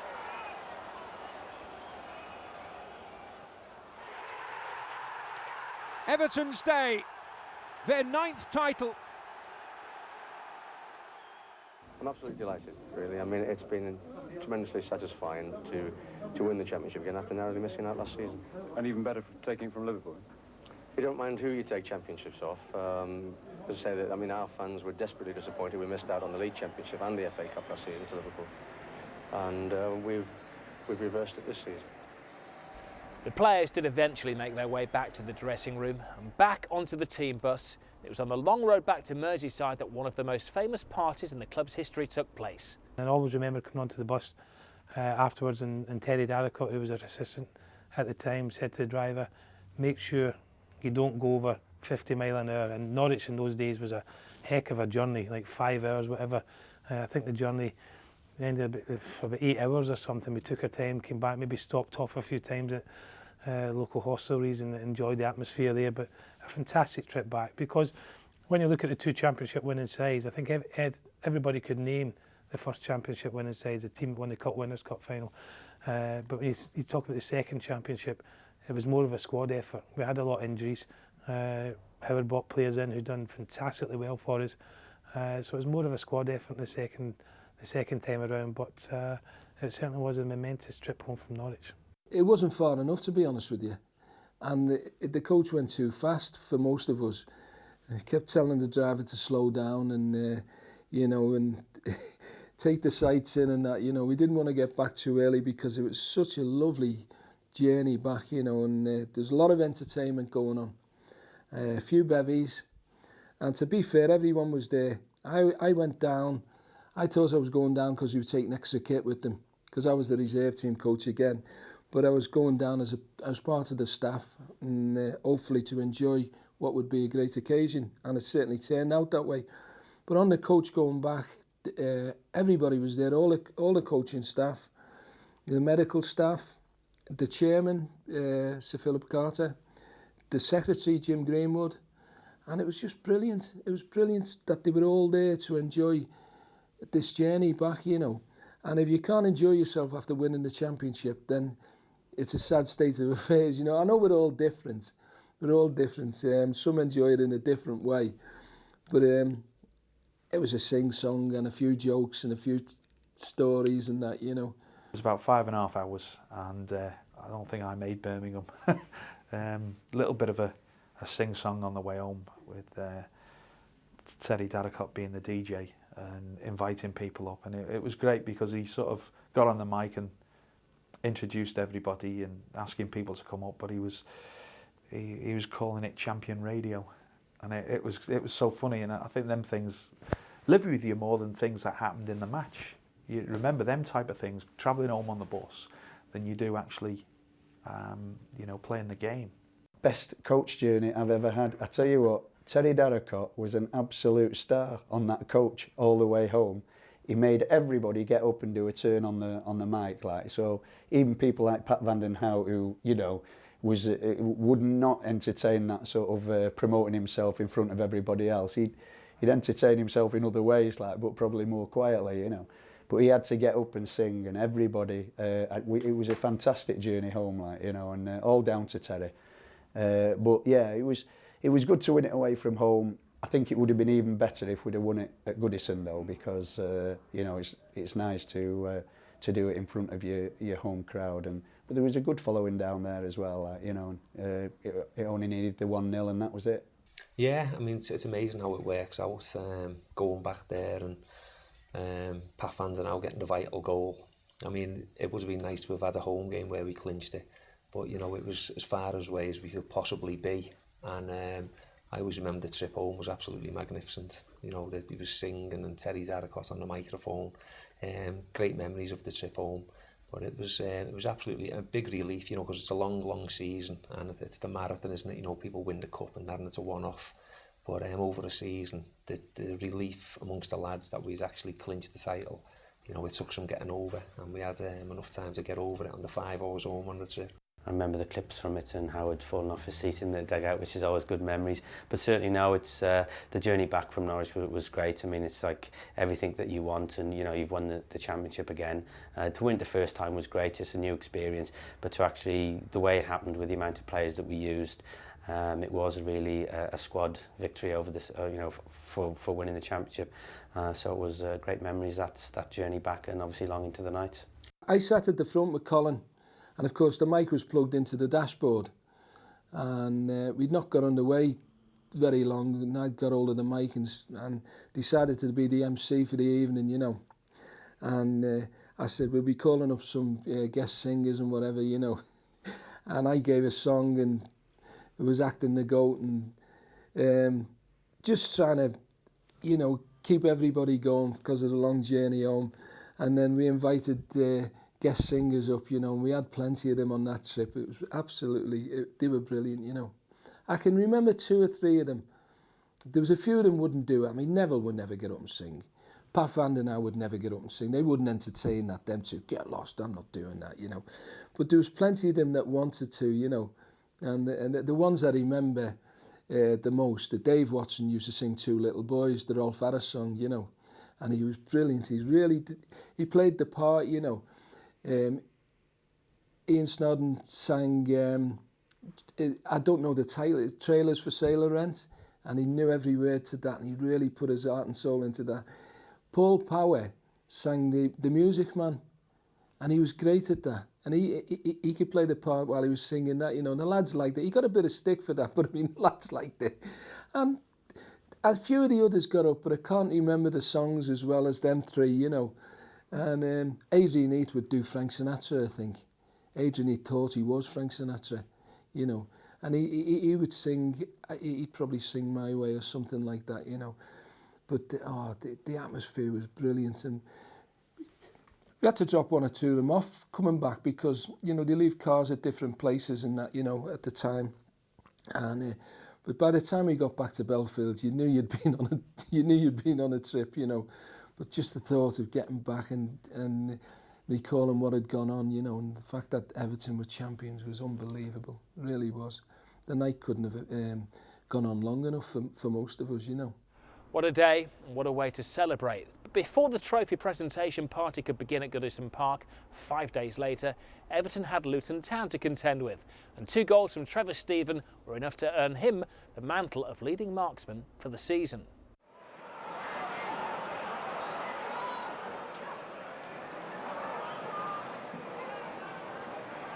Luton just crashing the title party at the moment. Reed involved. Oh, and against the crossbar. And was that, well, all kinds of things going on there, but handball spotted by the referee and a penalty to Everton. Well, Reed's effort cannons back off the bar. All kinds going on in there, the feet were flying. And I assume it must have struck the arm of Rob Johnson. So Trevor Stephen against Les Seeley to put the champions of England on level terms. Which he does. Well, they want the party to go with a bang. Trevor Stephen has certainly resumed normal service.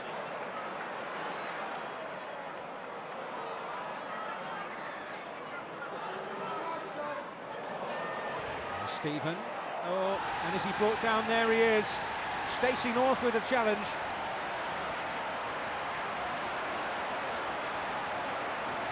And Everton will have another chance from the penalty spot. This time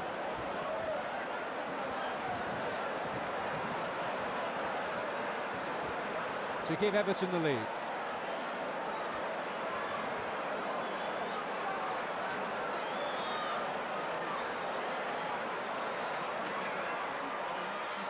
Stephen scores. They're in party mood now, all right.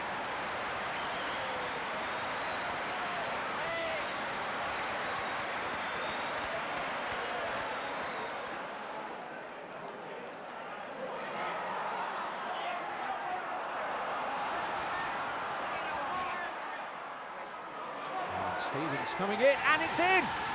Graham Sharp.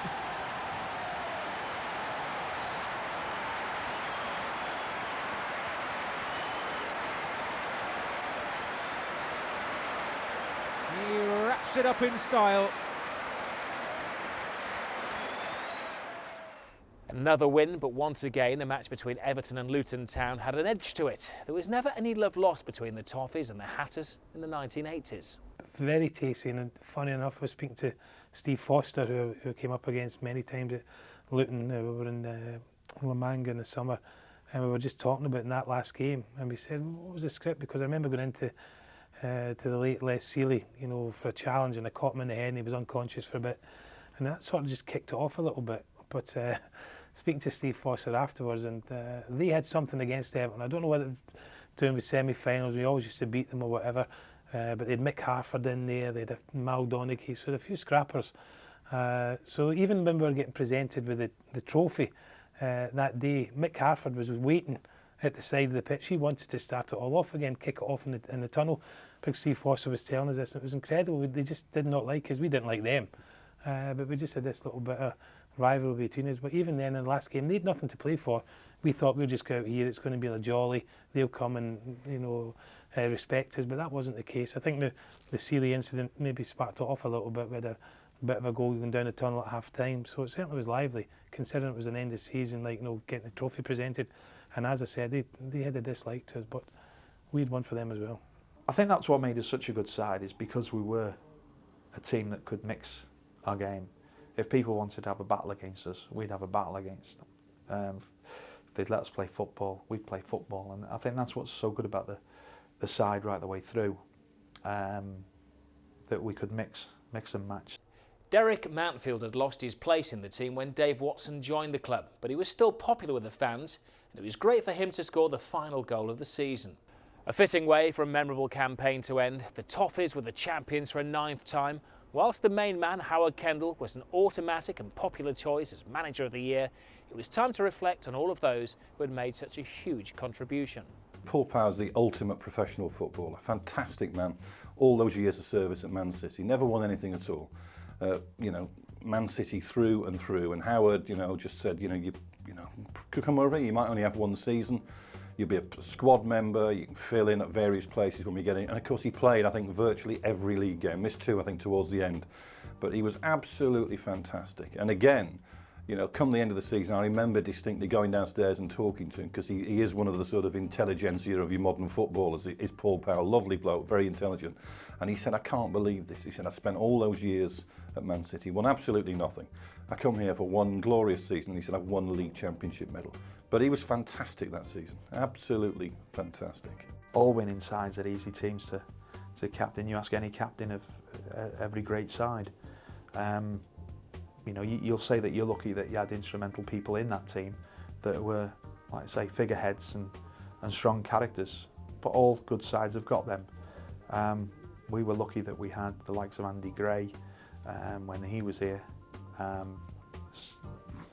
Peter Reid, nevertheless, Neville, myself, Dave Watson, Graham Sharp, they were all strong characters, spine of the side, right the way down the middle, and they were strong characters.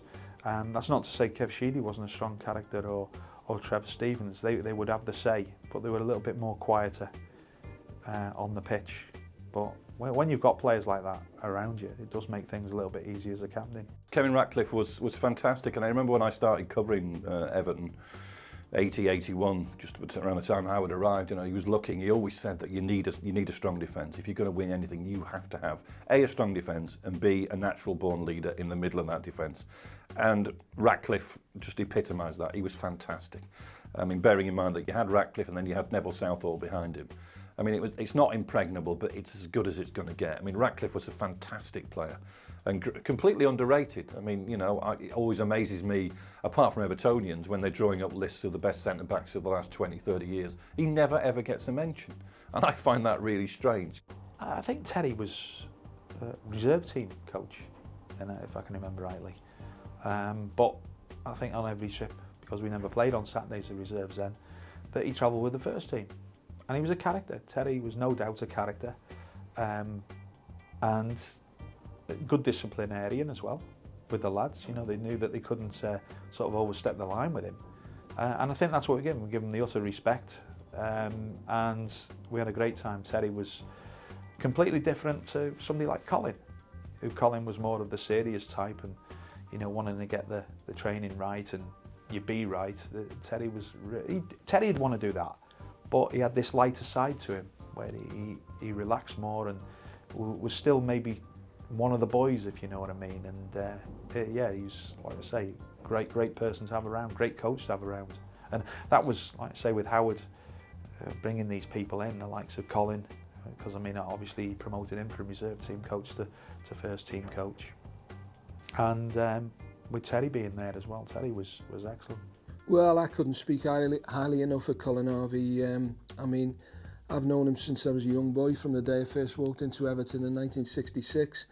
And I always found him a really as well as being a great player, a really warm man, you know, I mean, approachable. Even as a 15-year-old, me walking in through the door, and I spoke to him and said that I knew his uncle. His uncle ran the pub where my dad used to drink. I said, I know your uncle. And from then on, that was it. We had a good friendship, you know, and we're still great friends today. But his contribution was unbelievable for me.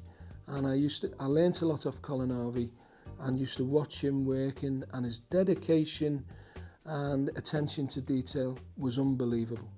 And it would have been till the day he packed in. He was forever looking at reports and studying videos about the opposition, and he never left no stone unturned, you know, to try and help us get the result the following week, you know. And he was a great example to us all. He really was, and he must have, you know, for Howard to have him as his assistant and first team coach, and I know what the players thought of him anyway. But aside from all that, he was a tremendous guy. The thing with Colin, and he's still the same today, isn't he? It's difficult to get anything out of him. You know, whenever you do a function with him, it's don't get me up.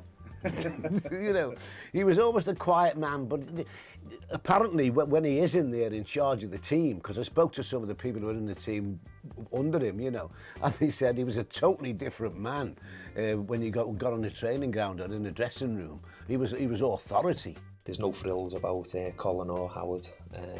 You know, what you see is what you get. Howard's magnificent man management, you know, it was unbelievable. And as his timing of signing big players at you know, vital times, your Paul Powers and that, your Neil Poyntons, you know, Wayne Clarks, it was all vital to the squad that season.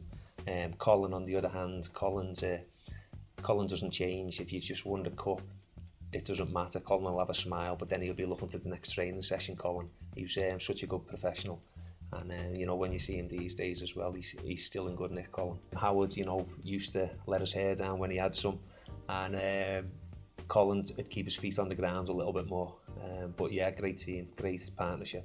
There was good spirit, you know, and that was what was great about Howard as well. He was great with the players, you know. He knew when to be disciplined with them. But he also could be friendly with them, you know, and he knew how to work with the directors, how to work with the press, and probably as good a manager as I've worked with. Colin was the coach on the pitch. Howard was more like to join in, like to play and train, and you could see he was a great player from his, you know, when he trained. So I think they gelled really well. Colin was more stern and sort of really, you know, got into the players, whereas Howard was more your man manager. That's people ask me what's his best asset, and I certainly say his man management skills. Not so much the players that are playing and he's picking week in, week out. That's the easy part, but the ones that, you know, maybe felt they should have been in the team, he sort of cajoled them, talked to them, you know, explained the situation, and when they got their opportunity, they went and played for him and for the team. So, you know, certainly they worked as a, you know, a good team. I mean, to be fair, I've played with some good players at Manchester City over the years, the likes of Trevor Francis and Dennis Stewart and others, certainly Colin Bell, and but you know, they'd always been in different teams, and I think Everton had a tremendous group of players, but also a great work ethic and a great togetherness, you know. The players still belong to the public. And I think we were just going into the 90s when the players and the public, the supporters became divided, until now there's huge chasm between players and supporters. It wasn't like that then. The most wins, the fewest defeats, the most goals scored, the fewest goals conceded. The final league table made for proud reading for Evertonians, and nobody could deny their right to be back at the very summit of English football.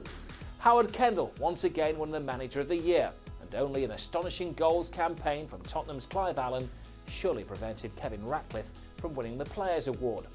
If 1985 had been a team effort, then 1987 was very much a squad achievement. Kendall had wheeled and dealed, swapped and changed, and yet again had produced a winning formula. 5 different players ended the season with double figures, and that was a testament to the strength in depth at Goodison Park. In the final table, Liverpool finished a full 9 points adrift in second place, and Tottenham were an astonishing 15 points behind in third.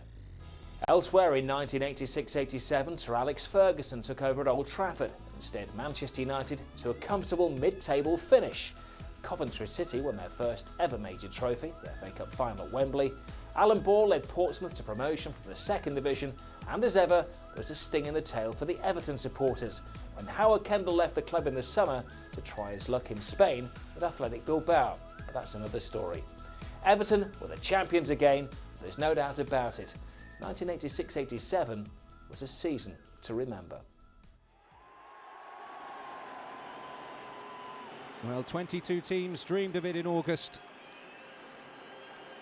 Maybe no more than half a dozen thought it was realistically possible, but only one team can enjoy this moment.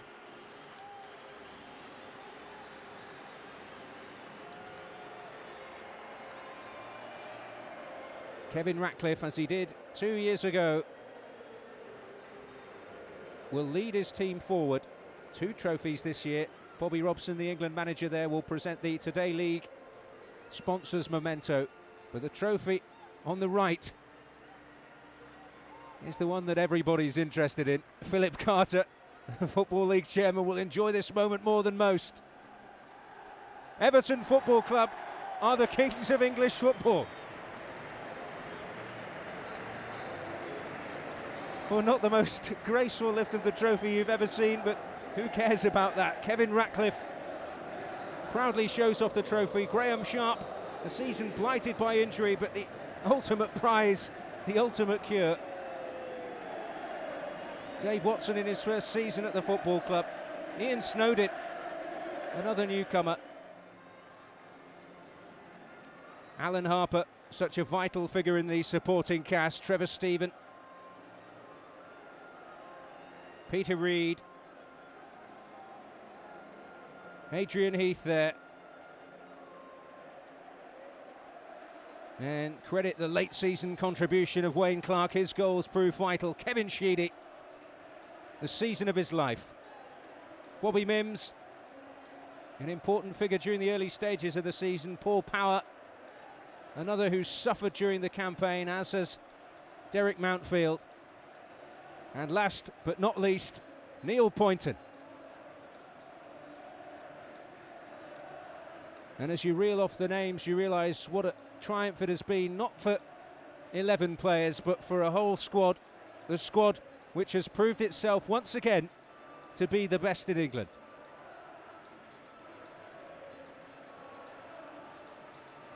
Howard Kendall has masterminded again. They've wrestled the trophy back from the grasp of the red half of Merseyside. It seems to be an almost annual game of pass the parcel.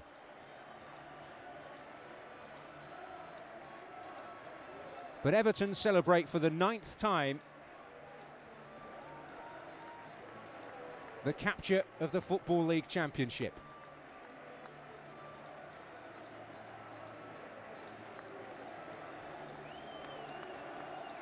And have done it, of course, with room to spare, as was the case 2 years ago.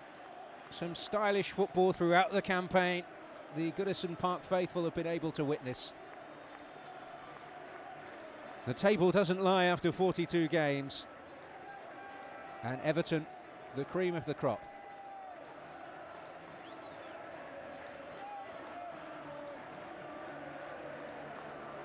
Well, I suppose the speculation will go on, and you'd wonder how this team would fare in European competition. They won't obviously get that chance. But the ultimate test in many ways, the English First Division, in most people's eyes, the hardest league in the world. And this squad of players has delivered in style, weathering the loss of Gary Lineker, whose 40 goals last season weren't enough to bring Everton a trophy. But without him, they've made that extra step. And joy unconfined around Goodison Park. Celebrations, well, they look a little weary, but no wonder, what a battle it has been.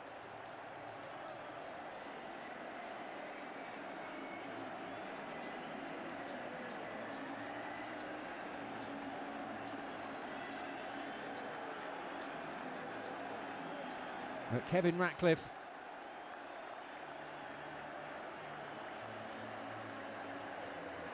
who was contesting every trophy right to the end last season but didn't get his hands on any sort of silverware, has another to add to the 85 title, the 84 FA Cup and the 85 European Cup Winners' Cup.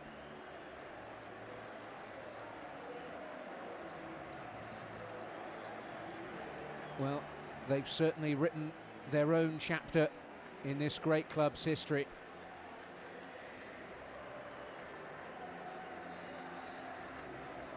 And they're getting used to this around Goodison Park.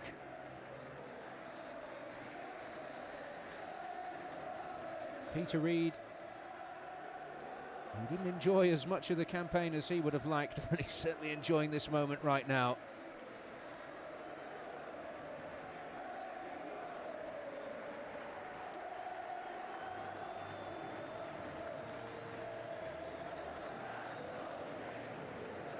And no other team in the country can enjoy what Everton are enjoying.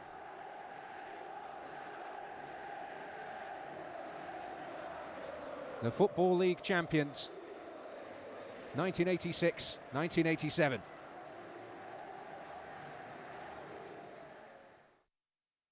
The 85-86 season was quite literally double disappointment in the league and the cup final. Gary Lineker left for Barcelona in the summer. Did that all make you and the players more determined to make 86-87 a success? Yeah, it was even more disappointing that we missed out on the double with Liverpool. You know, apart from 2 games, one league game and one FA Cup final, we would have won the double ourselves. So it was disappointing. It was a different type of season to the side, or the season when we won the championship, because Gary came in and scored a tremendous number of goals, and the other players really suffered in that way because they were consistent goal scorers the season before. I elected when the big offer came in from Barcelona. You know, I suggested that we take the money and we revert back to the system that we had when we did in fact win the championship. You brought in Dave Watson during the summer of 86, which was a big money signing, and I would suggest also a brave signing from yourself.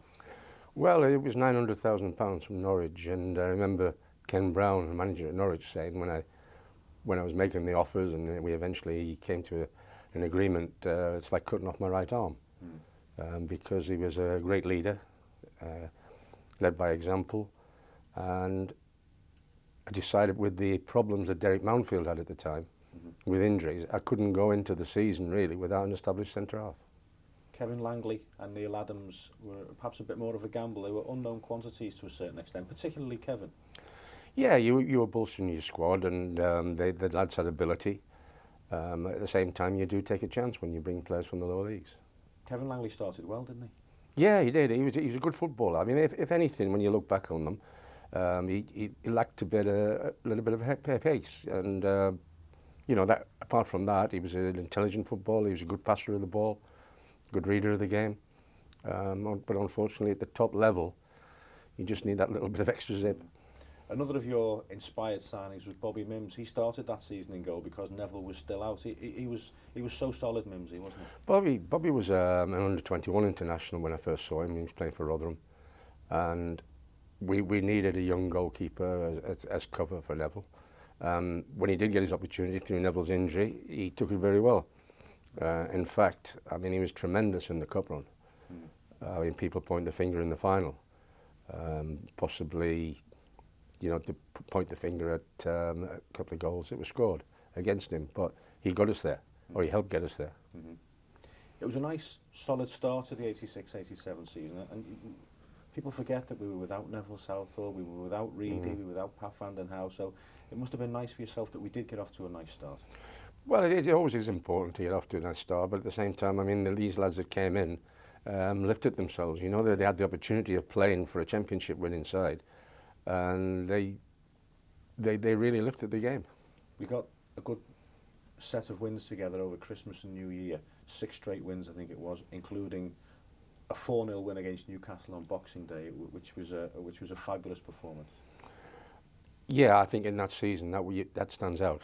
It was a tremendous performance, and it was even more pleasing because I'm a Geordie. Yeah, nice to go back there. It is, yeah. You brought Ian Snowden in in the new year. What was your thinking behind that move, Howard? Well, I thought he was an exceptional player, and I was well aware of Liverpool's interest. And when we had the meeting with Ian, I said to him I wanted him to play centre midfield. And I think Kenny Dalglish, who was manager at Liverpool at the time, had said to him, I want him to play wide right. And I think that clinched it, actually, because I think Ian thought of himself as a centre midfield player. Or even when I first saw him at Doncaster Rovers, a sweeper at the back. He ended up here playing right full back. And unfortunately, the injuries that he picked up meant he finished prematurely. It was a shame that, because when he came here in that new year, he hit the ground running, didn't he? He had a little bit of everything, didn't he? Oh, he's a good player, and he had that extra burst of pace. Yeah. I think that was so important. We lost in the FA Cup against Wimbledon, which was always a difficult place to go to anyway, but there was a feeling at the time that there was a bigger picture, that the chase for the championship was really warming up, wasn't it? Yeah, I mean, sometimes when you're knocked out of the FA Cup, you think, well, we concentrate on the league now. Other times you say, well, the longer we stay in the cup competition, the more the league results will come into place. But I mean, I think that Wimbledon was an awful place to go to. I mean, the style of play that they had. I mean, I think that we hammered them once here at Goodison, and their chairman at the time never forgot that. Because every time we went down to Wimbledon, or every time I bumped into him, he used to say, what about that performance at Goodison? You know, wasn't it brilliant? Because no one else could turn them over. No. They just played in a way that was so effective to them. Later on in your career, when you were in Spain and you were at Real Madrid and Barcelona, did you ever think of Plough Lane and miss it? Oh, no, definitely not. No, definitely not. I remember when I came back to Everton, the week before I'd been at Plough Lane with Man City. And there was about 4,000 people in the ground, I think. And in my press conference, my after-match press conference, I said that I'm amazed at the size of the crowd, because I think that they would be better off shopping on a Saturday afternoon. And I went back there the next week with Everton, of course. I took terrible stick because we lost the game, and all the crowd were shouting, "Oh, better shopping, are we?" You know? Just back to '87, another great signing who came in just at the right time was Wayne Clark. Yeah, I mean, I'd seen Wayne. He wasn't a big favourite with the Wolves fans. I think that he had that lazy-looking attitude. At the same time, technically, absolutely brilliant. Great finisher. Good in the air. And I took a chance with him. He was a natural-born finisher, wasn't he? Oh, great finisher. He didn't blast the ball. He placed it, and he was very intelligent. We put together another great run of wins in the March-April time, which almost secured the championship beyond any doubt, and there was a couple of great wins: Arsenal away, Chelsea away, and people always remember the Arsenal away win for Wayne's goal. Yeah, that's right. I mean, it was a great Saturday afternoon, that, because Liverpool lost at home to Wimbledon, and it was really then straightforward. I thought that we would win it on that after that day. I think it was Lukic, the goalkeeper, that misplaced a clearance and went straight to Wayne, and he chipped him. As I say, you know, in terms of technique, that was an example of Wayne Clark. We've spoken to a lot of people for this DVD, Howard, and every player has said if they wanted to win the title, it was nice to win it at Norwich City, because it allowed them to enjoy the journey home. That's right, yeah. It was similar to the semi-final, you know, at Highbury. You know, I mean, just that journey back from London, you know, it was absolutely brilliant. It was much better than at Villa Park or somewhere like that, or Old Trafford.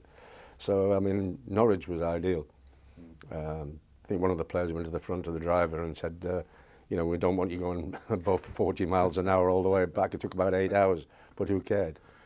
And it was an unlikely goal scorer, Pat. Yeah, He missed a lot of the season, Howard, didn't he, through injury, Big Pat? Yeah, he had. But I mean, again, a tremendous talent. And a risk signing. I mean, I knew him as a youngster at Birmingham when I was at Birmingham, and he came from London, a London boys club. And he had good technique, and I sent Terry Derrick. He played left full back for Birmingham, and I was a little bit concerned about his left foot. And I sent Terry Derrick down to watch him, and he came back and he said, "There's no problem on that." So, you know, we went ahead and signed him. It was a £90,000 signing, which was a snip, really, what he turned out to be, because he could play centre half as well. And did do regularly? Oh, he did, yeah. And I think he was probably our player of the season at centre back. Another player for whom it was lovely that he enjoyed such a good season was Adrian Heath, because he famously missed out 2 years earlier. Yeah. And it was nice for him to be so involved in '87. Well, he's a passionate player. I mean, he was a lively player. I think, again, if you could turn around and say possibly he should have taken more chances with the opportunities that he had or created himself. He and Sharpie were a great combination. Or when Andy Gray was with Adrian Heath, I mean, tremendous combination, because everybody loved playing with Inchy. Yeah. You know, because he was so lively and he was a great partner. He hit double figures that season, so did Sharpie. 5 players hit double figures that Yeah. season, one of which was Trevor Stephen. His form from August through to May was excellent, wasn't it? Well, when I first saw Trevor at Burnley, I thought he's an Everton player. You know, the fans would take to him immediately, because he could go past players, he just glided across the surface. And the only problem, I think, when I spoke to Bob Paisley afterwards, he said, "You were right about Stephen." He says, "Every time I watched him," he says, "he never finished the 90 minutes. He never finished the game because of a knock or something like that." He says, "So it put me off that he wasn't strong enough." But he says, "You were right." But I mean, for me, I mean, he was a dream, Trevor. As I say, he could go past players, he scored goals. I mean, it was an important factor that we had so many players in double figures. And that was a big influence in terms of, you know, with Gary Lineker had a superb season, but that was a great influence in me letting him go, because it did change our style of play. We couldn't catch up with him. You know, I mean, it was a Sheedy long ball, Lineker through, goal. You know? I mean, Sheedy was in double figures the season before. You describe Trevor as a dream player. I'm sure Yeah. you'd say the same about Alan Harper as well, worth his weight in gold. Yeah, I mean, most Monday mornings, I'd get a knock on the door when Alan wasn't playing. Him and Kevin Richardson, you know, what have we got to do to play? I said, well, I know my best 11, but at the same time, I'm not letting you two go, because you're so valuable, because if I have a problem, they filled in. You know, Alan Harper could play anywhere. Yeah. He had great feet, and he read the game superbly. And Richo as well. Richo went on to win a championship medal with Arsenal. Finally, Howard, you were quite rightly the manager of the season that year, as you were 2 years earlier, but one of the first people you always mentioned at times like that was Colin Harvey. Yeah, I mean, Colin was vital to the club, and I mean, the contribution that he made was immense. We had a good partnership. I mean, Colin didn't really like to work with the media, which I felt was part of the manager's job. He loved going through the videos and spotting mistakes that the players had made, and then pulling the players in on a Monday morning individually and telling them what they did wrong.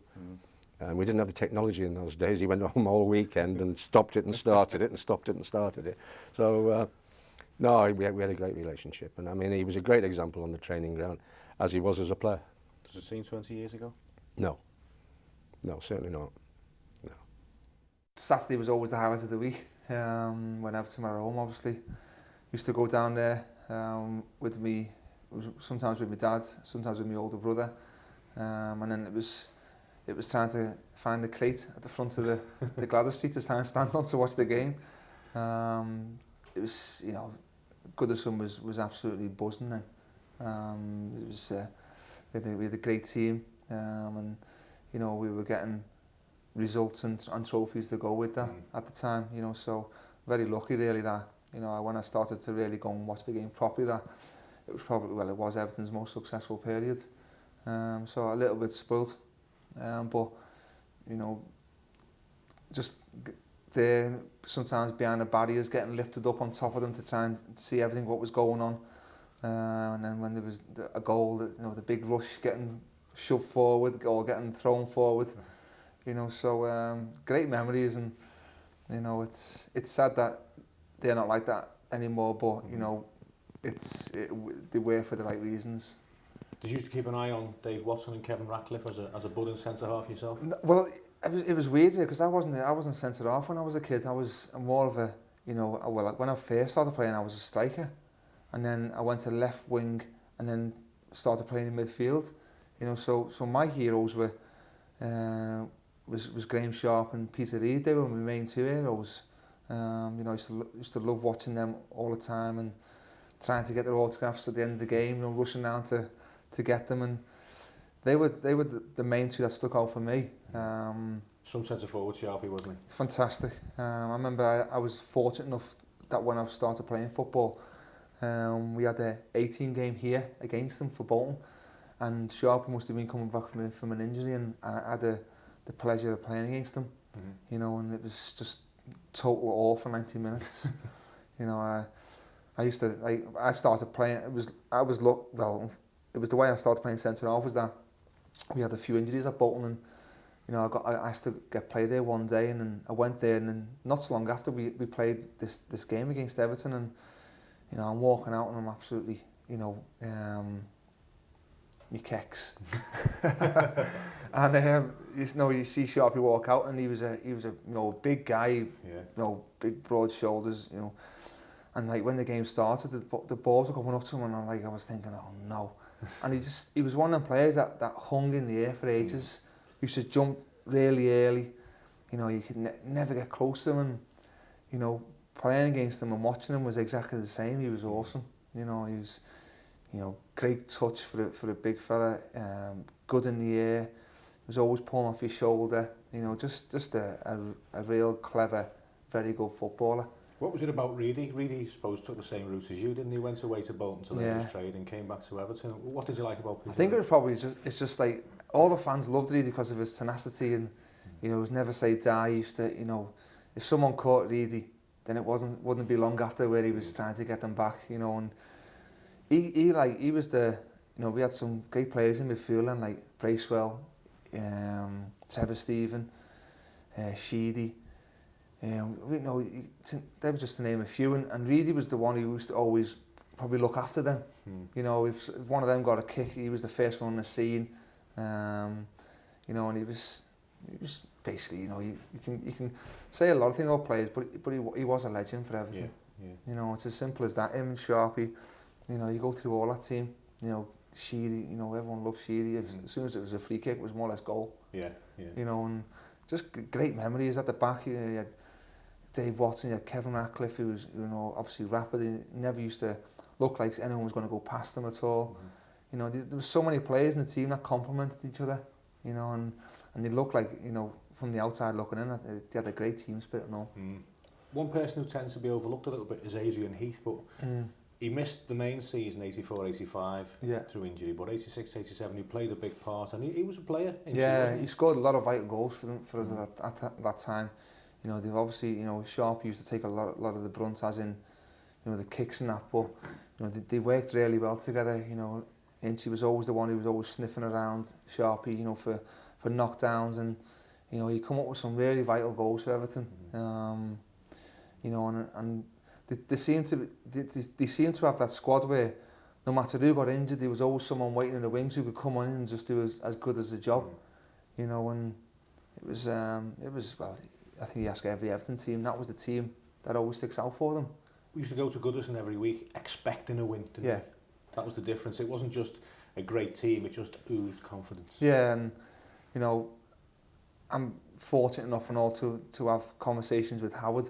You know, now he was obviously managing that team at the time, and you know, it's just, I'm sometimes sitting next to him in the bar and he's talking about the players and who they were, and it's just like you have to sometimes pinch yourself, you know what I mean? I'm sitting next to Howard, and he's a lovely man. You know, great conversation.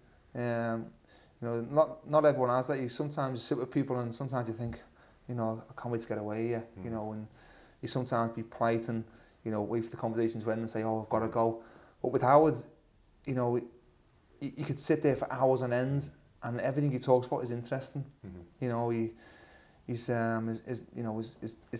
tactics he used to talk about, the way he used to treat players, deal with players, you know, his just man management was fantastic, and I think that shows now when you see all the ex-players who played with him, when you see him, you know, there's nothing but utter respect for him. Still the gaffer, isn't he? He is the gaffer. You know, they absolutely adore him.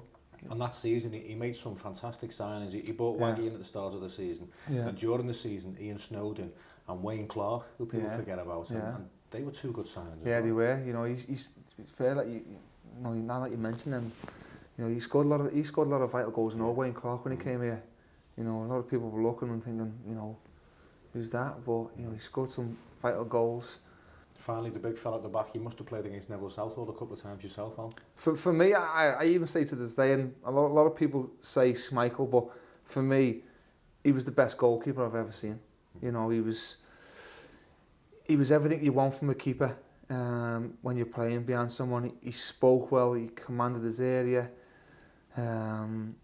He had a massive presence about him, you know, and I never played against him, and you know, I would have loved to played you know, in front of him, but never. Everyone in the crowd, you never thought anyone was going to beat him. You know, he was just that type of person. Made some unbelievable saves sometimes where you were scratching your head thinking, how's he saved that? Finally, if you'd have been standing on the terrace at the time watching the team in '87 and someone tapped you on the shoulder and said, you'll captain this team one day, lad, you wouldn't believe them, would you? No, I would have laughed at them. I definitely would have laughed at them. You know, it was... I look at the little kids now on match days, and you know, they were doing what I was doing at that age, and their dreams are what my dreams were. You know, and I'd say this to every kid out there. You know, is like, and if you know, don't get me wrong, you do need the talent, but you need the luck and all. You know, and I think talent wise, I'll probably come middle of the road. You know, but desire wise, I'll probably come at the top end. You know, and I never for one day thought that I would never get the chance to play. I always thought I'd get that chance, and luckily enough, you know, I got it. You know, and it was weird. I was speaking to Howard not so long ago, and he said that he tried to get me. You know, when I was at Celtic, he tried to do a swap with Slaven Bilic for me. You know, and it was strange because about 4 weeks later I was at Howard's birthday party, and Joe Rose said to me, I was sitting next to Joe Rowe, and he said to me, he said, I tried to buy you, you know, when you were at Bolton. And like, I was like, you're joking. He said, but Colin Todd, who was the manager at the time, said to me, listen, you know, do us a favour, don't say nothing to him at all, because I know if you say something, I've lost him. Yeah. You know, and I really need you to do me a favour. And, you know, when I look back, you know, I wish it would have been, you know, then than what it was when Walter brought me. But, you know, I've had a great time, and, you know, no matter what I've done here, you know, no one can ever take that away from me. You know, hopefully in 20 years' time, you know, I'll be saying that to my grandchildren, or 30 years' time, I can say to them that, you know, I was lucky enough to play for that club one day. You know, because there's only ever really one club I've always wanted to play for, and it was Everton. You know, and I thank myself, but I thank people above, you know, that they've given me a chance to do that. You know, and it's been everything I thought it was going to be. You know, and it is special. Everton's a special club. People don't realise until they've come here. You know, players now who, you know, haven't been brought up in Liverpool, they play and they realise when they come and when they're all part of it, you know, how special a club Everton is. You know, and it grabs you, and it's hard to let go.